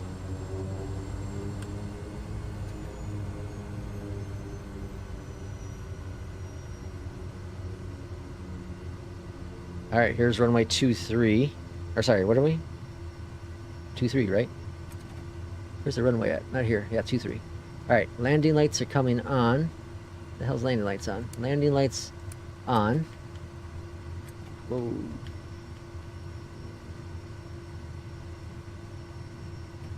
P2 would have joined, didn't know I was doing. I didn't know multiplayer was working. All right, here we go. This this is gonna be bad. All right, it's a headwind takeoff, so this should be all right here. We'll zoom out the map here. All right, that's good. Let's go to heading. Make sure my heading's where I want to have it. All right, throttle's coming up.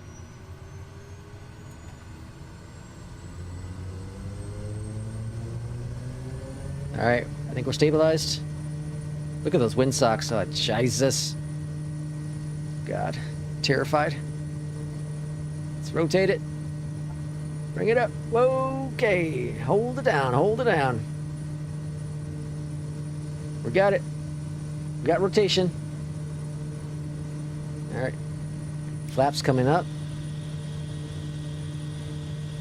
Alright, not so bad. Not so bad yet. Alright, swing over here to the left. It's nice and stable. This is another thing. I made when I first did a review on the impressions, I guess, video on the TCA's Yoke. It was in the Kodiak, and it was the fact that I could control this Kodiak so much more smoothly compared to with the Alpha, and that's still true to this day.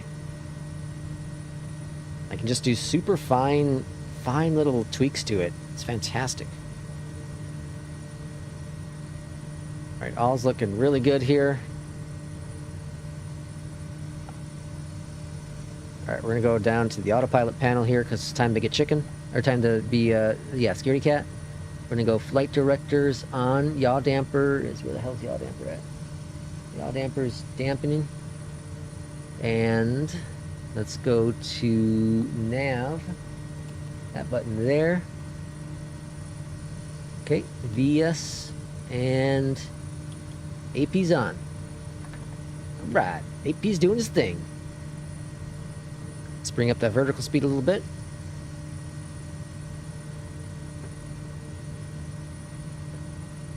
Oh shoot, you know what I forgot? Bring that all the way forward. Whoops. Okay, then we can go on down back to this panel here. And we can go turn this back to normal. So that the bypass thing is what it does is it sucks in dirt, but it lets it fly through the plane. You know, instead of getting stuck in the engine and all that jazz. I learned that from Missionary Bush Pilot, who flies this in real life. Not to toot my own horn, but I always have butter takeoffs. I always have butter takeoffs. Starter's on still. Let's see. Oh, yeah. Alright, that's off now. Alright, we're getting on our navigation. All looking grand. Bring up that... Oh, speed's looking alright. Let's go check, see where oh, wrong button. Let's see where our friend Miss the Apex is. Oh, they're doing fine. Look at that. They're cruising. 5,000 feet already. Got a slow boat over here. Alright, let's bring up our... Let's see. I want to keep the VS where it is. So we're looking at 26 minutes currently. I'm not going to bring up the VS anymore. I know you can climb this thing at like 80 knots, but because of that headwind... Look at this. Look at this, folks. A 48 knot cross headwind. Well, it's pretty much a crosswind. 48 knots. And the little Kodiak here. Kodiak's chipping away pretty good. Alright, we're on our way to Bradley. Man, I miss Atmos on the beta. Yeah, for sure.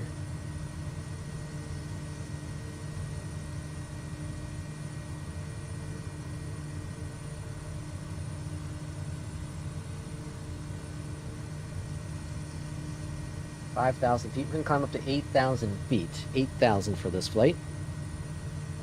We got an advisory message. What's the advisory? What do you want? It's empty. There's no advisory.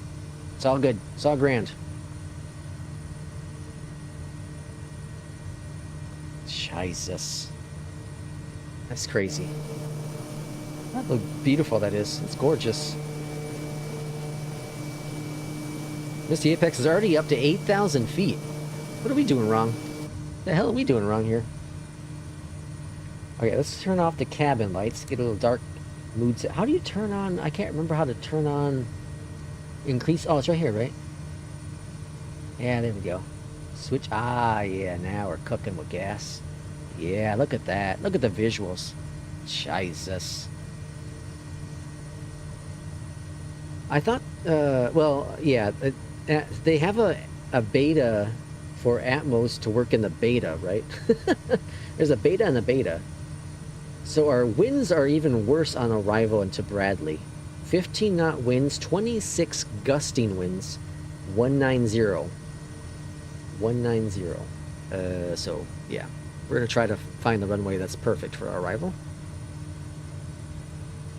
7,000 feet, so we got another 1,000 feet to go.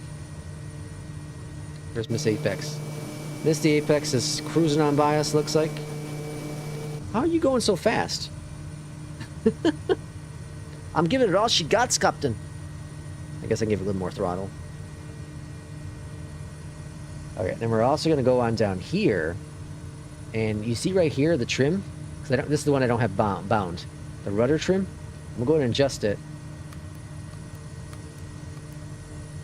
So it's centered.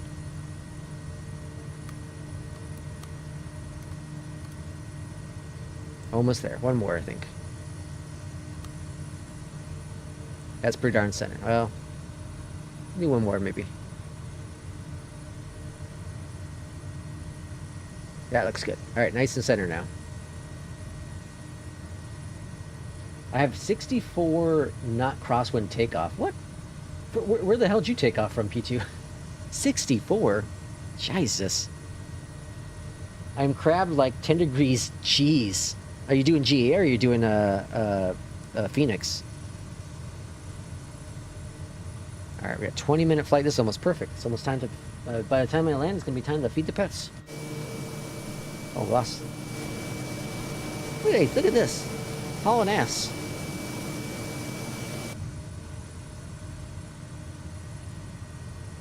Man, I love this Kodiak. So they're working on making it fully compatible with 2024.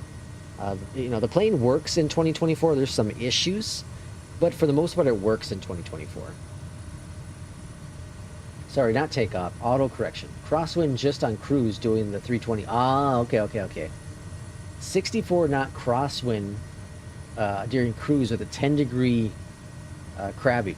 That's crazy. That's crazy. Okay, so 190. So we want to land.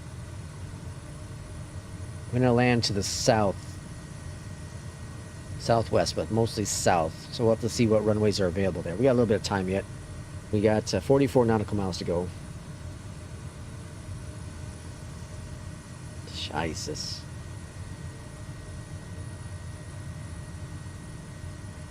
Oh yeah, the air van's cool too. Yeah. I was a beta tester for the air van. Very cool plane. Absolutely love it.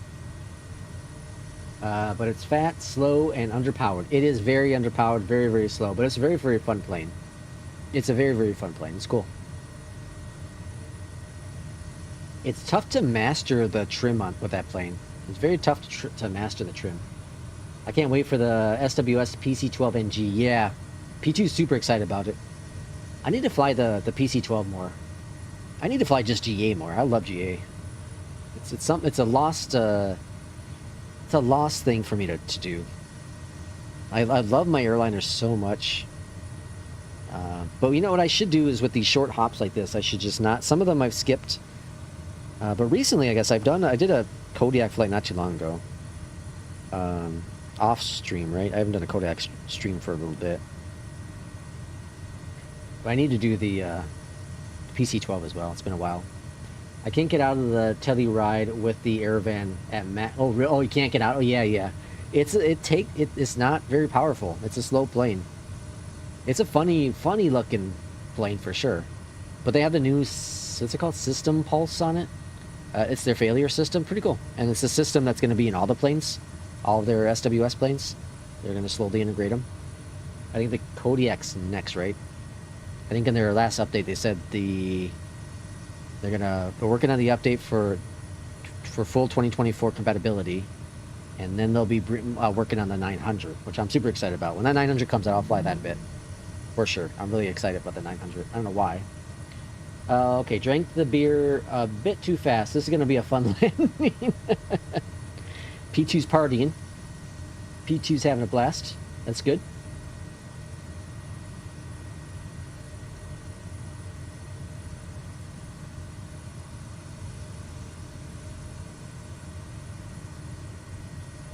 All right, what did what's going on over there at 42? Parallel 42 has an update. They say, an important message for Orbex customers. Since 2018, Orbex has been a big part of the 42 journey. Together, we've built some amazing things, blah, blah, blah, blah. Now it's time for the next chapter. After many years of collaborations, 40 has decided to officially conclude its distribution partner with Orbex. This means our products will no longer be available for purchase on Orbex. If you purchase 42 products through Orbex, everything you own will remain in the Orbex account. Wow. Those versions will simply stay frozen at that last update. Going forward, updates will only come through the 42 store, Microsoft Marketplace, or Contrail. We recommend that your Orbex purchases be migrated over to the 42 store as soon as possible. Well, that sucks. I don't want to migrate my crap over to their store. Why? Starting to not like 42. It's just me whining, but starting to not like it. I'd rather have Contrail and Orbex as the main stores. You got any builds, you got the Aerosoft. This is something else too, right? SWS is working on their own marketplace, but they're still available, you know, other ways. Ugh.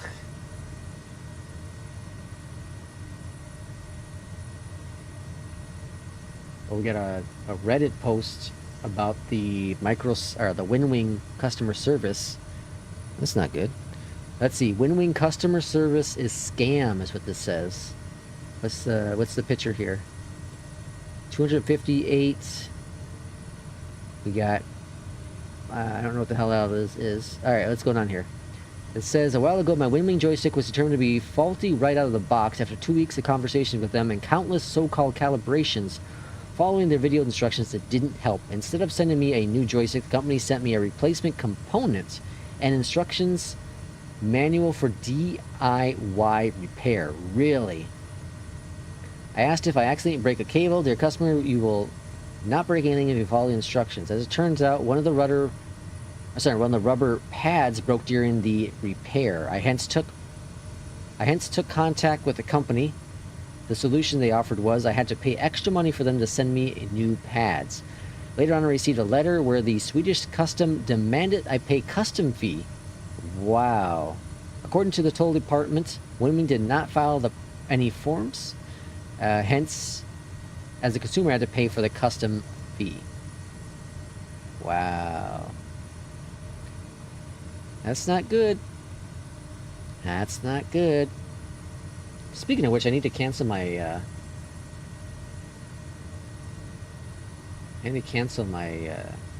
well, I don't want to, okay, quiet now, shut up. Shut up. No secrets. No secrets.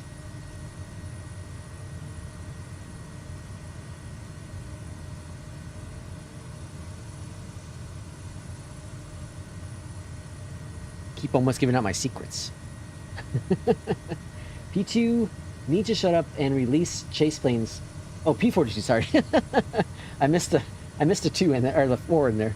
P42 needs to shut up and release the chase plane for 2024. Yeah, for sure. I actually like Contrail. I love Contrail.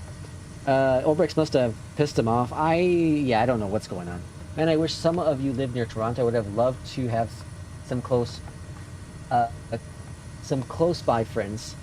P2, what I really need to do, runway on my landing. Let me see. Let me see what SimBrief said real quick first.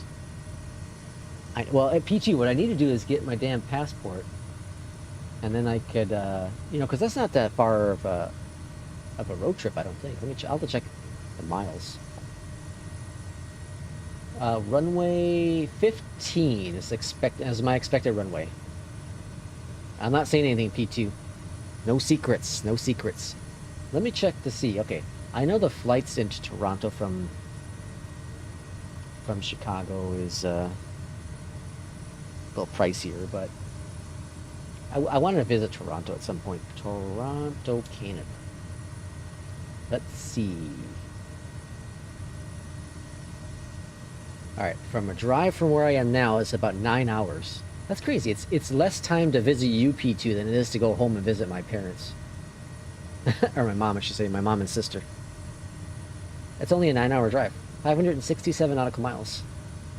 I go through Illinois, of course, go through Ohio, go through Michigan, and then we're into Canada. That brings me pretty much downtown Toronto by the airport.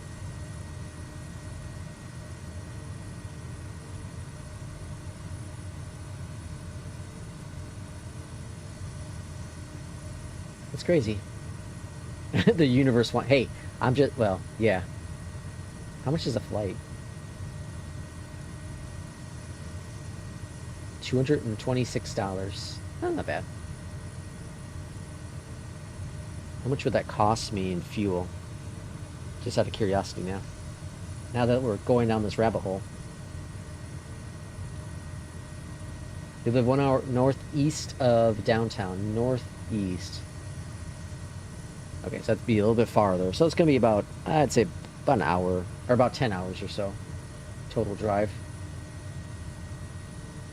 Let's see. Gas. Find it. Plan a trip. Alright, so origination, or origin.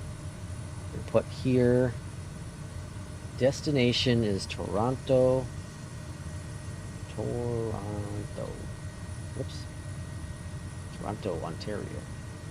Okay, and then my vehicle. Measuring carbon footprint like Woke. I have a Chevy. And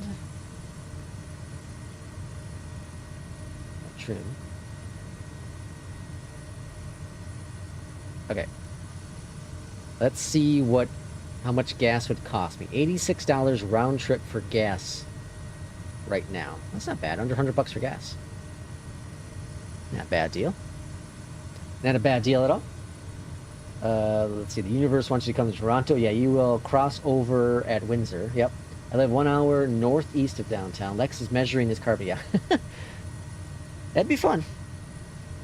I'll have to talk to my wife. Maybe, maybe in the fall or something we can try doing that. I gotta get my passport still. I gotta research that. Okay, 1.5 for the arrival. So we're gonna swing to the left. 1.5 for the arrival. Where is Misty Apex at? Uh-oh. Oh, there you are. Right there. Right next to me, pretty much. 5 nautical miles to the north. Hopefully it's not this foggy all the way. Alright, let me look up the ILS now, because they close out Navigraph, so... Navigraph charts. Put the ILS in here, I think we're going to need that. It better not be freaking raining and all that jazz either. Alright, unload this flight. Search. KBDL.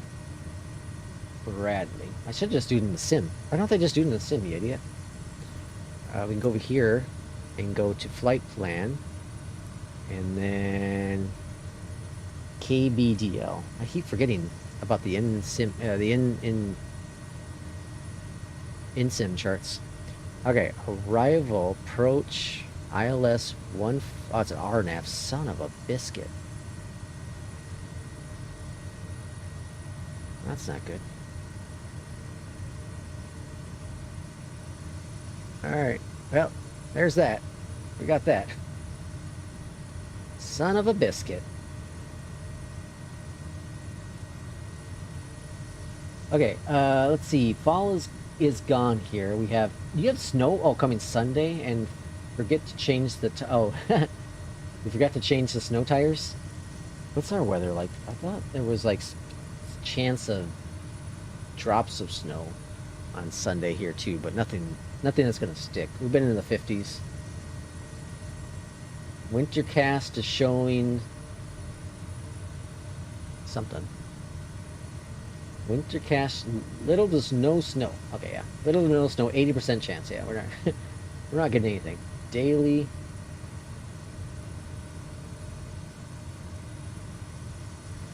We got rain tomorrow. Jeez. 46 degrees tomorrow. Rain 75%. Sunday we have nothing going on. Wednesday nothing. Yeah, we're gonna be in the 50s still. Drop down. Looks like it's finally gonna start getting cold around a week before Thanksgiving. Like really getting cold. Like 40s and 30s. Look at using the full V. I know. I completely always forget about the charts. Okay, so we're 14 nautical miles out. We better start preparing for our arrival. The RNAV is saying 3,500 feet. Let's go to altitude here. Drop it down to 35.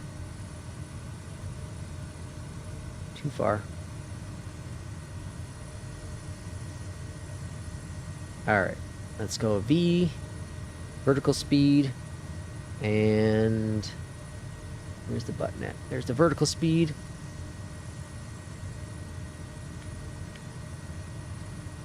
Alright, vertical speed, not that fast, slow down a little bit. About there. Alright, then we're going to go over here, and we're going to go to procedure, approach the RNAV, son of a biscuit, 1.5. There we go. Vectors.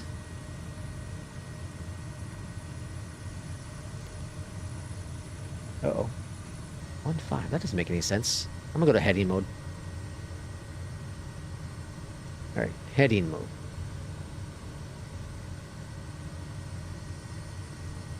Ever since I set my in-sim dynamic settings and minimum to 30, turned on FSR and auto FPS to 55, I've been getting good visuals. That's awesome.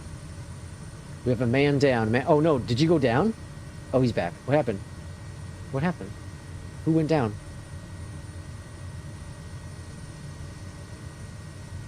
Big freeze? Oh, do we have a sim freeze? Or YouTube freeze?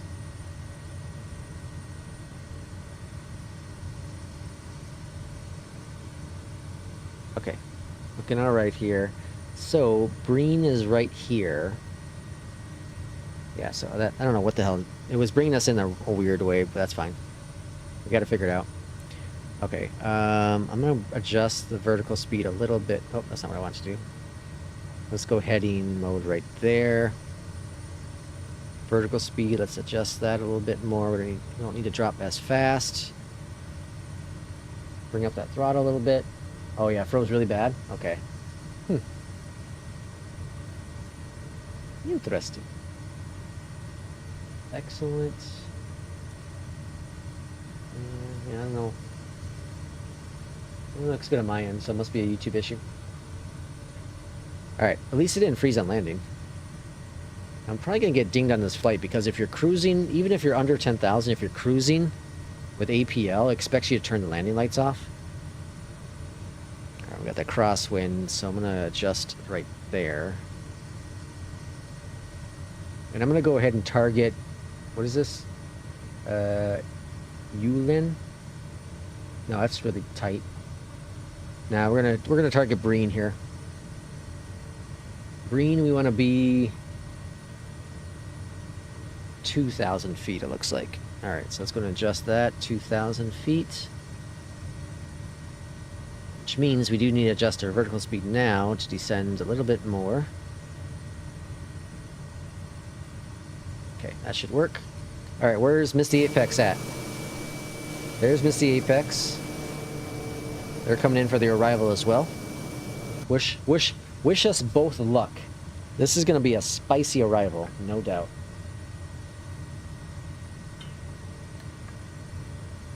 So, there's a couple things you gotta keep in mind. The Kodiak likes to land at about 60 knots. But the wind is coming out of 190. We're landing 15, which means we're landing at runway 15, which is right here. The wind is coming right around here. Okay, so we're going to have a slight crosswind. Let's see. Over here, right? Is that right? Yeah. A slight crosswind coming in from this angle here. So it's going to be pushing us to the left. Is that right? I think so. Which means we're going to dip our wing into the direction of the wind, right? But we also need to maintain center line. So that is where our rudder pedals are going to come in. We also don't want to come in too fast or too slow. If we come in too slow, we can stall out because of the wind. It's gusting up to... oh no, it's gusting... Oh, the wind's gone. It's no longer gusting. Phew. It's calming down to 13 knot winds now. No longer gusting. Thank heavens. Okay, so that makes things a little bit easier on us. A little bit easier on us, thankfully. So no longer gusting. I'm Indian. I can handle spice. I can't handle any spice. These creatures now want food. It's gonna be probably another few minutes before I feed them. Okay, I'm gonna step away while we're making our descent. Everything's stable right now, and feed these beasts. I'll be right back.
Well, that was dangerous. A little long here on the arrival. That's fine. I'll make it work. All right, over here to the left. Whoa, we're a little low. Altimeters are 2978. Everything working good in stream? Okay, cool. Everything's back to normal. All right, we're a little low on the approach, but that's fine. It's fine.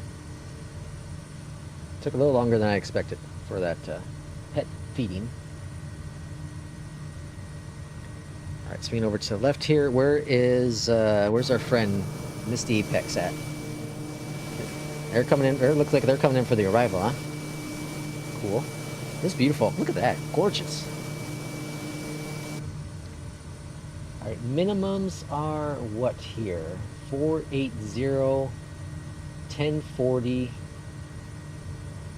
I don't remember what the minimums in this plane. I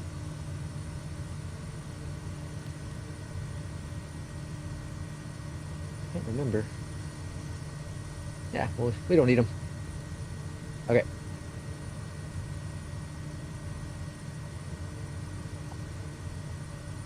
It's gonna be all right, folks. We got it. We got this. Zoom on in here.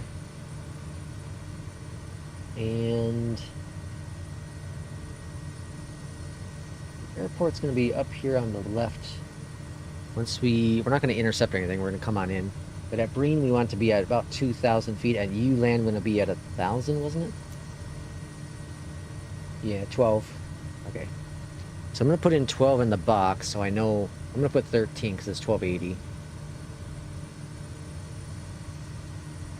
I love that we have the like the real life, they have the GPS is much better. The Garmin 1000 working title has done an incredible job with the GPS, just phenomenal.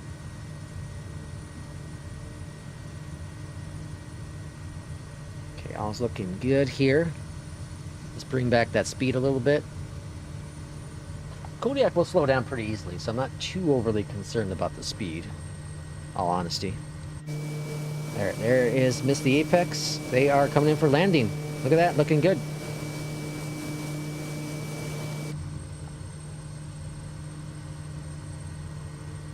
Alright, let's go ahead and turn us a little bit in. Oh, is that rain? Yep, got some rain. Got some weather. There's no wipers in this plane. Alright, watch the speed, watch the speed, watch the speed. So we're getting our headwind now. We're at 35 knots headwind. Pretty close to a headwind.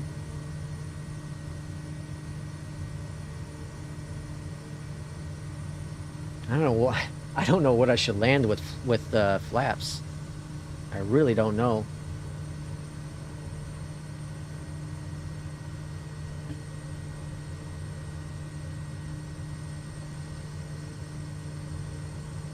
Green, we're looking at right. We're going to be at 2,000 feet, so I'm not worried about that.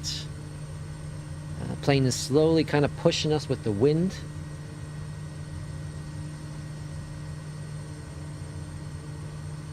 Let's go heading mode again.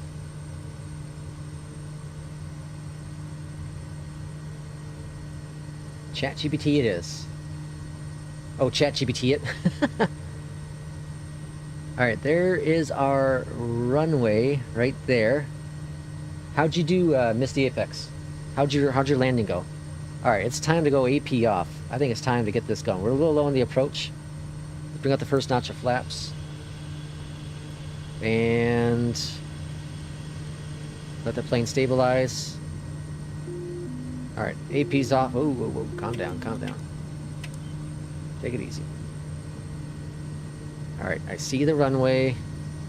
We need to really bring in this wind, or bring at this plane at an angle. It's supposed to be calmer on the ground, so...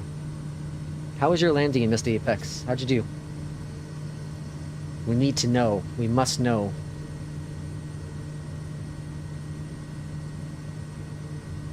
It says we're low on the approach here, too. I don't know. What's he yelling at us about? Flaps? Maybe, I don't know. Alright, gotta get this plane over to the right a lot.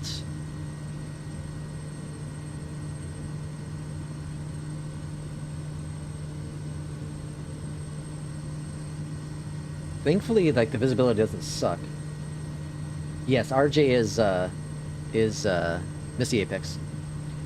That was hardish. Well, you at least landed, right? Three tires on the ground. That's my concern. Can I get 3 tires on the ground and not in the air? That's my concern. I ain't gonna lie.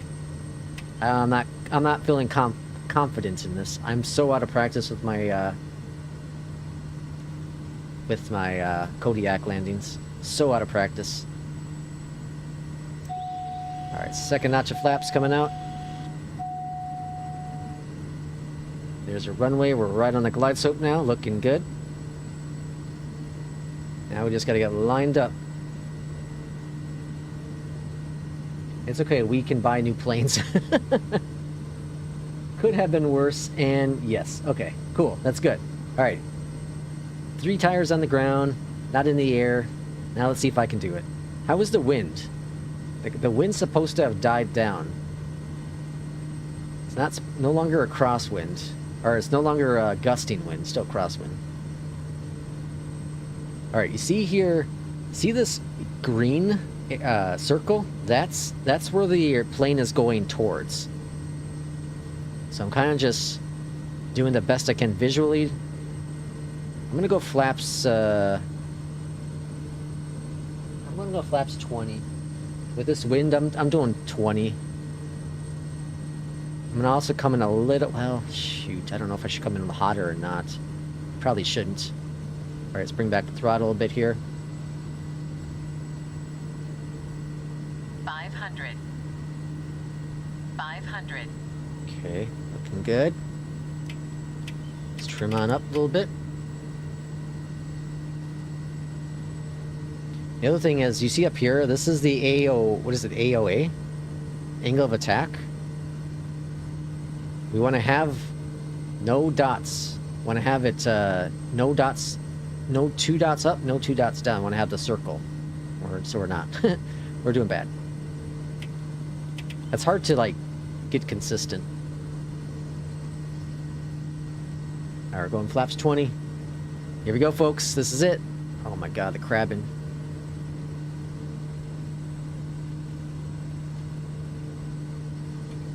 Okay, slow it down, slow it down. Jesus, I don't like this at all. Readjusting. We're not going to center line this one. Just letting it kind of slowly get on down here. Settle down. There it is. Hold it. Hold it. Hold it. Hold it. Hold it. Hold it. Let's settle down. Versers. Settle down. Settle down. Settle down. Slow on down, buddy. Woo! That wasn't bad at all. That was not bad at all. I will take that. Dang. I think I got my landing thing all back. Took like 2 days off. It wasn't centered. That was the only issue with it. It was not centered, but I didn't tip the plane over. I didn't tip the plane over with a crosswind. I did not do that. So that's... I will take it. Alright, let's go... Where's the hell's the landing lights here? Turn off the landing lights. Hot dang, that was cool. Butter. Yeah, that was damn good. Thank you very much. Today. Whew. That was fun. I'm gonna do more Kodiak flights. Once I get the new throttle set up and all that jazz, we're doing more Kodiak flights. This is so much fun. It's so much fun having the Kodiak. It's a great plane. I'm just gonna park over here. I'm just gonna some random place. Taxi lights are turned off. Oh, my button works for that. Cool. Now I'm not getting 100% on this one because one is the landing lights I didn't turn off. Like I said, APL wants it off even if you're not going 10,000. I didn't do that, and probably get dinged on something else. Not quite sure what, but okay. The parking brake doesn't seem to work for me in this plane. I think that's a bug with 2024. Okay, so we have that all set. Let's go down here. Pull this back. That should have been pulled back much earlier. Pull that back. Cut that off up here at the top. That and that. Okay. Let's see what we got for our landings, shall we? Let's check this out. Okay, so that's our next flight.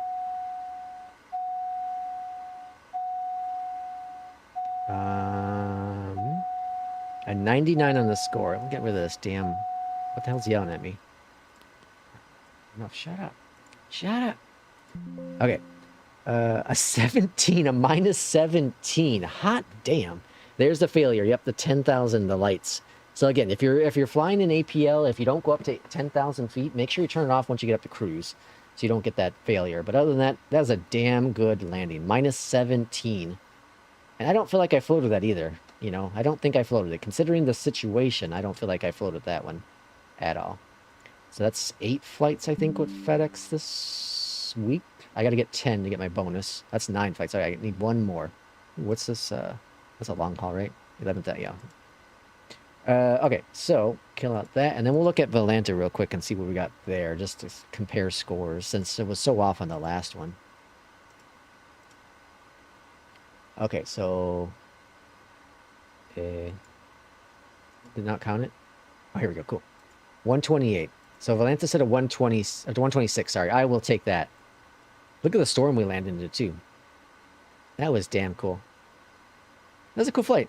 Well, I want to thank everyone for coming on in today. This was a lot of fun. Really cool first flight, really cool second flight. Hopefully I'll have some news on the quadrant at some point on Sunday. It'd be cool if it gets delivered a day early, but it's highly unlikely. But we'll see. Tomorrow, I don't know. We'll see about streaming tomorrow. I might take tomorrow off from streaming again, honestly, and we'll do some streaming on Sunday, and you know, see how things go. But we'll play it all by ear tomorrow. But if I don't see you tomorrow, we'll see you in chat in Discord. Again, thanks for everyone coming in. Thanks, Misty Apex, RJ. Thanks for coming in and flying with me today. It was a lot of fun. Thanks for having you, or thanks for coming on board. And we'll see you all for the next stream. As always, take care.